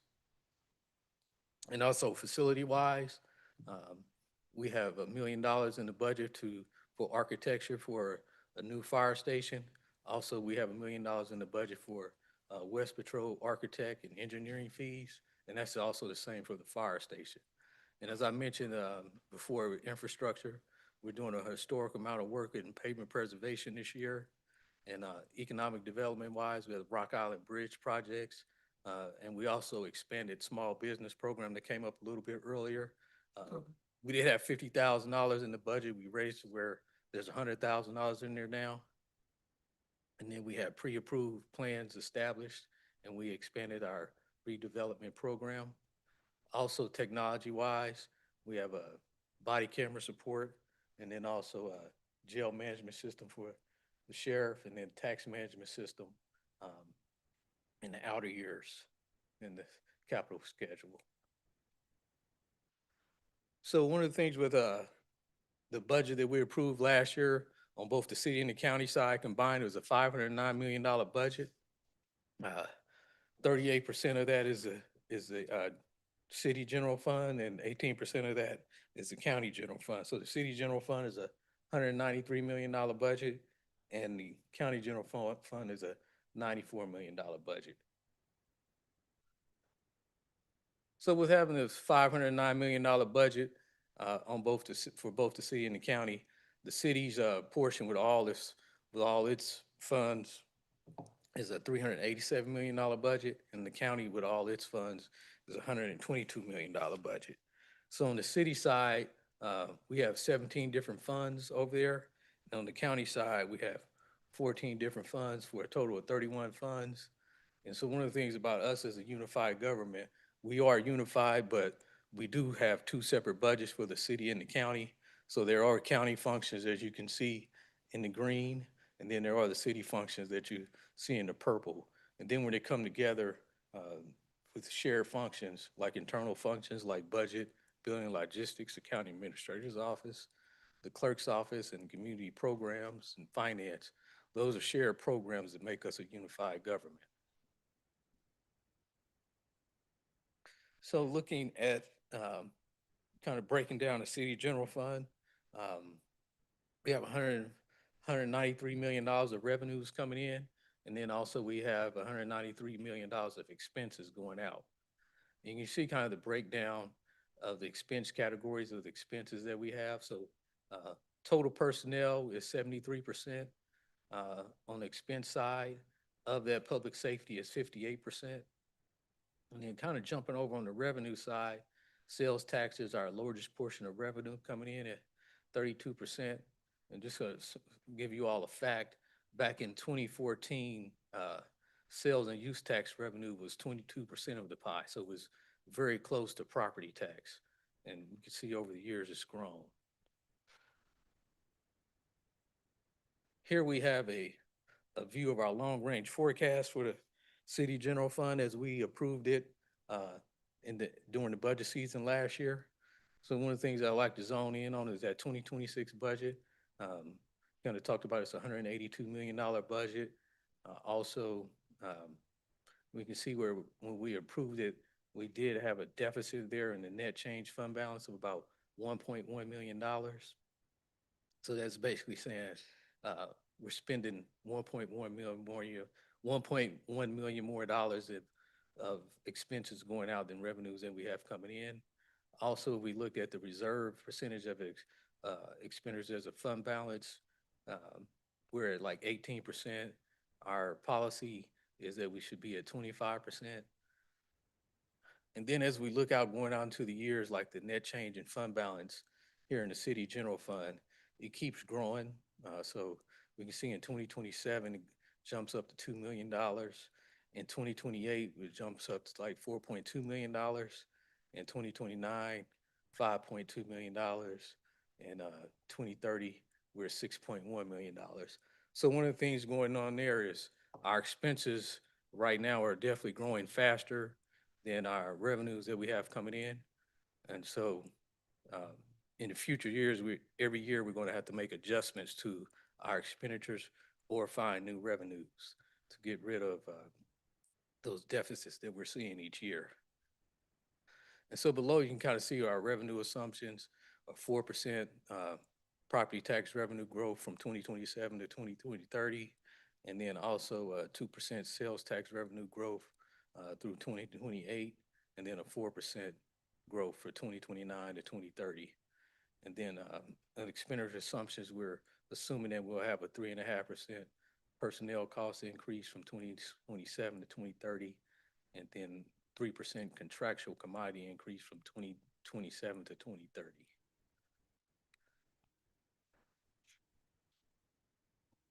And so this slide here is kind of a breakdown of where the city general fund tax dollars go. And this is a really good breakdown for you as an elected body to kind of see in the city general fund where the funding is going. So you see police and fire, they're taking up most of this block chart. Fire department is a $64 million budget, and the police department is a $61 million budget. And so between those two, they're 64% of the cost. Then you have transit in there. There's $7.7 million of the blocks. And then we have others, which include like community development, human services, and community programs that are like $7.3 million. So this slide right here is just to really give you all an idea of where the money is going. And throughout the budget season, we're going to drill down and look at the different programs here. So now we're going to discuss the county general fund. So it's a $94 million budget. We got $94 million of revenues coming in. Property tax is the largest portion of revenue coming in there at 69%. We jump over to the expense side, we got $94 million of expenses going out. We can see that public safety personnel was 43% of the pie, and total overall personnel over in the county general fund is 70%. And so one of the things over in the county general fund, we have a lot of departments that have mandated programs that they have to offer that are mandated at the state level.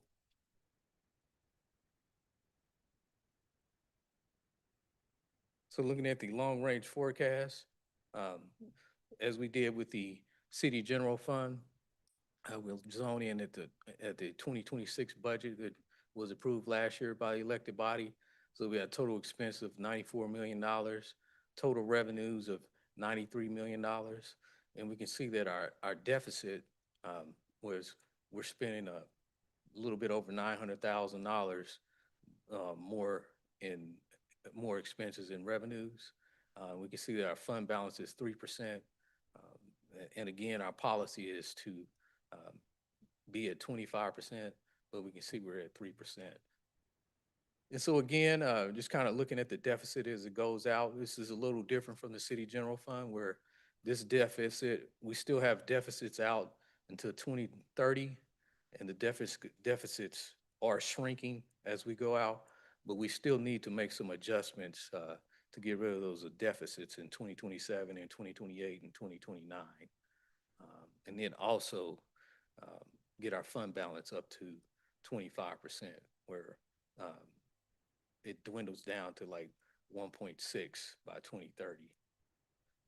And again, looking at the revenue assumptions, what we're assuming is that 4% property tax revenue growth from 2027 to 2030, and then 2% sales tax revenue growth through 2028, and then a 4% from 2029 to 2030.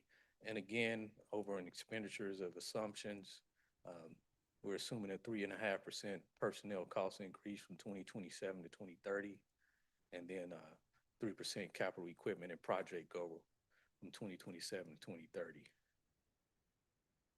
And as we looked at the this block chart, kind of seeing where the dollars go for the city general fund, and we have the same thing here for the county general fund. And again, it's a $94 million budget, and what this block is doing is showing where all the money goes. So we can see public safety is taking up a good chunk of all the blocks. In particular, sheriff has a $43 million budget and takes up about 46% of the expenses there. And then over in general government, we have a few different departments, including finance and technology, and the appraiser's office that takes up a good amount of funding also. And then we also have judicial services with the district attorney and the district court. And between the sheriff and the district courts and the district attorney, these are definitely services that we have to offer over in the county general fund. And when I say have to offer, that are mandated by the state, that we have to provide those. So it's kind of an overview of where we are with the 2026 budget. So we have planned for the commission this budget season where we're going to meet with you 14 times on the 2027 budget. Internally, we have things going on such as the citizen survey has went out to the community. We will be seeing those results, and we'll be bringing those results to you all on May the 14th. And then also we have started our personnel inventory internally, and we will bring that information to you all on June the 11th. And also we're working a capital process internally where departments submit their capital equipment requests and their capital project requests. And we'll bring that to the commission on June 24th. And also we are going through a priority-based budgeting process also, where you will see the first glimpse of that on July the 23rd. And also when County Administrator Johnson presents his budget on August the 6th. And we're about to kick off our operating budget process on Wednesday, August 29th. And that's where departments submit requests to keep services at a great level for the community. So we'll have that process going on. And then on Tuesday, August the 28th, we have our DOT talk at 6 p.m. that we'd love for you all to have your constituents come out to. This is a great place for them to come out and kind of experience how we build the budget, and they'll get a chance to build a budget themselves with other people from the community. And that's all the information I have for you all tonight. Any questions of me? Thank you. Reggie, did you say the dot talk would not be until August 28th? If I did say August, I meant to say April 28th. Oh, okay. Sorry. I was like, that's a long way away. I heard August. I don't know guess what it's you the said. A's.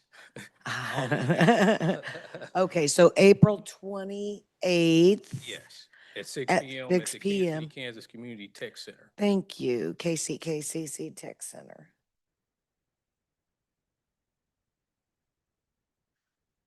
Okay, appreciate this presentation. I appreciate these visuals. I think they're helpful to show the different sizes, if you will, of departments or expenditure areas. Are there comments from the commissioners as we get ready to move into budget season? Commissioner Davis. If at all possible, I just think 14 meetings is quite excessive.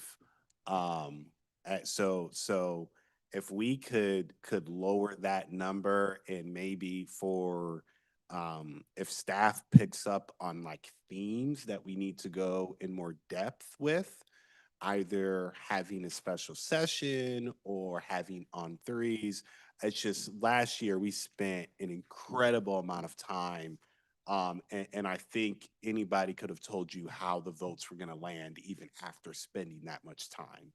And so I'm not against being thorough, but I also am against being just kind of overdoing it. And so if we could find a line between brevity and thoughtfulness in how we are doing this, I would love for us to do that. Granted, we do start at 5:30, which does help. That is. And we do have additional meetings as a full commission as well. And so there might even be some opportunity to sprinkle some budget conversations throughout our commission meetings. But yeah, 14 is just quite a lot. So thank you. Thank you. And, just to make comment. Yes, Commissioner Davis. Also, Commissioner Davis, I work with ACA Cobbins on the calendar, and one of the things we did work to do was try to build, when we do bring the budgets, is to bring it to full commission meetings. And also some of the dates that I've mentioned where we'll be meeting 14 times, or if they're needed. So there's like 3 times in there where we do have, if there's a meeting needed, we'll have that. Thank you. That sounds great. That helps. ACA Cobbins. Bridget Cobbins, Administrator's Office. Yes, I just wanted to reiterate that point to you, Commissioner Davis, that when we had our pre-meetings, we did determine that we know that there's fatigue with the commission and with staff attending various meetings for the budget. So we were really conscious on trying to tap into the 5:30 meeting time to incorporate some of those traditional budget work sessions. We do have a few built in that are outside of the normal 5:30 meeting, because we think that we have to give allotted time for those discussions. For next Thursday, we'll go on over the debt strategy with Dr. Knieven, and we didn't want that to be embedded into a commission meeting because we wanted to make sure that we gave enough time so that the commission would be able to dive into that. But we are very conscious of commissioners' time and staff, so we were really trying to build them during the 5:30 full commission meetings. Thank you. I don't want to assume that I know something about the way a newly elected commissioner might feel, but I would be curious with the newly elected, would it be helpful to you if you met with staff for some sort of budget 101? Like just the basics, if that, and you don't have to answer me, but I think that would be, it would have been helpful to me as I launched into my time as an elected official to just understand better the basics.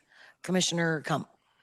Yeah, come to at large, we certainly can, and that would be helpful. However, they do touch on some of the budget process during our commission orientation as well. So we've gotten at least a primer to what to expect. Commissioner Howard. Howard District 1. And I also appreciate the fact that all of our departments are very accessible. And so anything that I need, I often reach out for that one-on-one behind closed doors. And our administration has been very, very helpful for us. So yes, the one-on-one helps a lot, right? New commissioners, new administration. But at the same time, as elected officials, we we should be reaching out outside of those times that are allotted to us to learn the budget as well. So yes, the budgeting will be good. And yes, I will take advantage of resources outside of that one-on-one. Thank you. Great. Commissioner Davis. I'm sure this question has come up, but do we know when we need to make the decision for revenue neutral? Do we have that deadline? It'd be July 16th, I believe. But yes. July 16th, Yeah. that is. Okay. I just wanted to make sure, because one of the things that I think would have been helpful, now we've gone through it quite a bit, is getting a good amount of information out to the public, particularly regarding just our needs, right, where we stand, because in many ways it feels like we are voting for the budget, or at least a large aspect of the budget, when that revenue neutral vote comes. And so that has changed quite a bit the dynamics of the process. And so getting that information out there and the dot talks and all that stuff prior to is really important. Thank you. Thank you very much. Reggie, thank you. Oh, thank you all. Appreciate it. I know we've got a comment from the clerk. And I just wanted to follow up with that. We're watching the legislation very closely because at the moment, the governor still hasn't vetoed one of the bills that's pending that may have an impact on revenue neutral. That's a very good point. Thank you very much. We will watch that and stay tuned. Thank you, sir. Thank you all. Ladies and gentlemen, that concludes the portion of our regular meeting. I would entertain a motion to adjourn as the Board of Commissioners and call us back to order as the Land Bank Board of Trustees. Is there a motion? Davis, I move to do exactly what you just said. All right. Is there a second? Howard second. Thank you. Roll call, please. Roll call Davis, Aye. Bynum, Aye. Hump, Aye. Howard, Burns, Aye. Lopez, Aye. Stites. Aye. Vote is 7-0. Motion carries. Thank you. We are now the Land Bank Board of Trustees. We have a consent agenda. Does any member of the commission or county administrator want to set aside any item on our Land Bank consent agenda? If none, I would entertain a motion to approve the consent agenda. Davis, move to approve. Come second. There's a motion and a second. Roll call, please. Roll call Davis, Aye. Bynum, Aye. Kump, Aye. Howard, Aye. Burns, Aye. Lopez, Aye. Stites. Aye. Vote is 7-0. The motion carries. Thank you very much. We do have one item that landed on the non-consent agenda. The item was heard by Neighborhood and Community Development, chaired by Commissioner Davis on March 30th. Commissioner Davis, if you want to introduce the item or make any remarks. Yes. So yeah, this is item 13.1. It's for 5 single-family homes. I know Mr. Sutton is going to speak more to the item. This was recommended for approval of 4-1, but there were just some concerns with neighborhood pushback. So, Mr. Sutton, could you give us just some context? Yes, thank you, Commissioner. Thank you, Mayor Pro Tem, Commissioners. Michael Sutton, Redevelopment Coordinator and Land Bank Manager, co-Land Bank Manager. This project is actually for duplexes at basically 10th in New Jersey. The developer has completed all land bank requirements as far as policy. We just ask that the developer reaches out to the neighborhood group. Which they did, excuse me.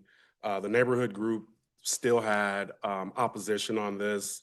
The opposition that they provided was Strugglers Hill Roots Neighborhood Association is not able to support multi-lot development proposals at this time due to ongoing economic uncertainty, both locally and nationally. And as Commissioner Davis stated, it did still pass 4-1 at NCD, and I would be happy to answer any other questions you may have on the application. Thank you. Thank you. Is there a motion on this item? Howard, I motion to approve. Howard? Davis second. We have a motion by Commissioner Howard and a second from Commissioner Davis. Roll call, please. Roll call Davis, Aye. Bynum, No? Kump, Aye. Howard, Aye. Burns, Aye. Lopez, No. Stites. Aye. The vote is 5-2. The motion fails. Clerk, I'm sorry, one more time. 5-2. Okay. Okay, so Mhm. the motion fails. Okay. And so what is a path forward on this item? As of right this minute, it's not approved. Is that correct? Okay. Anything more we need to do with the item? Is there an opportunity for the item to return at any point? Okay, Yes. and what's the mechanism for that? They would need to be placed, they would need to request it to be placed back on the agenda. Back on a full commission agenda? I think this one would have to go back through NCD. I'm just offering up what could be next. Oh, it's hard to hear you, sorry. This is probably going to need to go back through neighborhood and community development. So, Because yeah, you didn't, wait, they approved it. I'm sorry. It's late at 9:20. They've approved it, so it can be placed back on, if requested and approved, it can be placed back on an agenda. if requested and approved Yes, by the mayor, it can be placed. by back the on. mayor, Yes, it can come back to a full commission agenda. yes. Thank you very much. Sorry. Does it matter which full commission agenda? Not, hopefully not planning and zoning, but usually we hear land bank on certain nights, We can hear it on the first or third first or third. Thursday of any month. Thank you.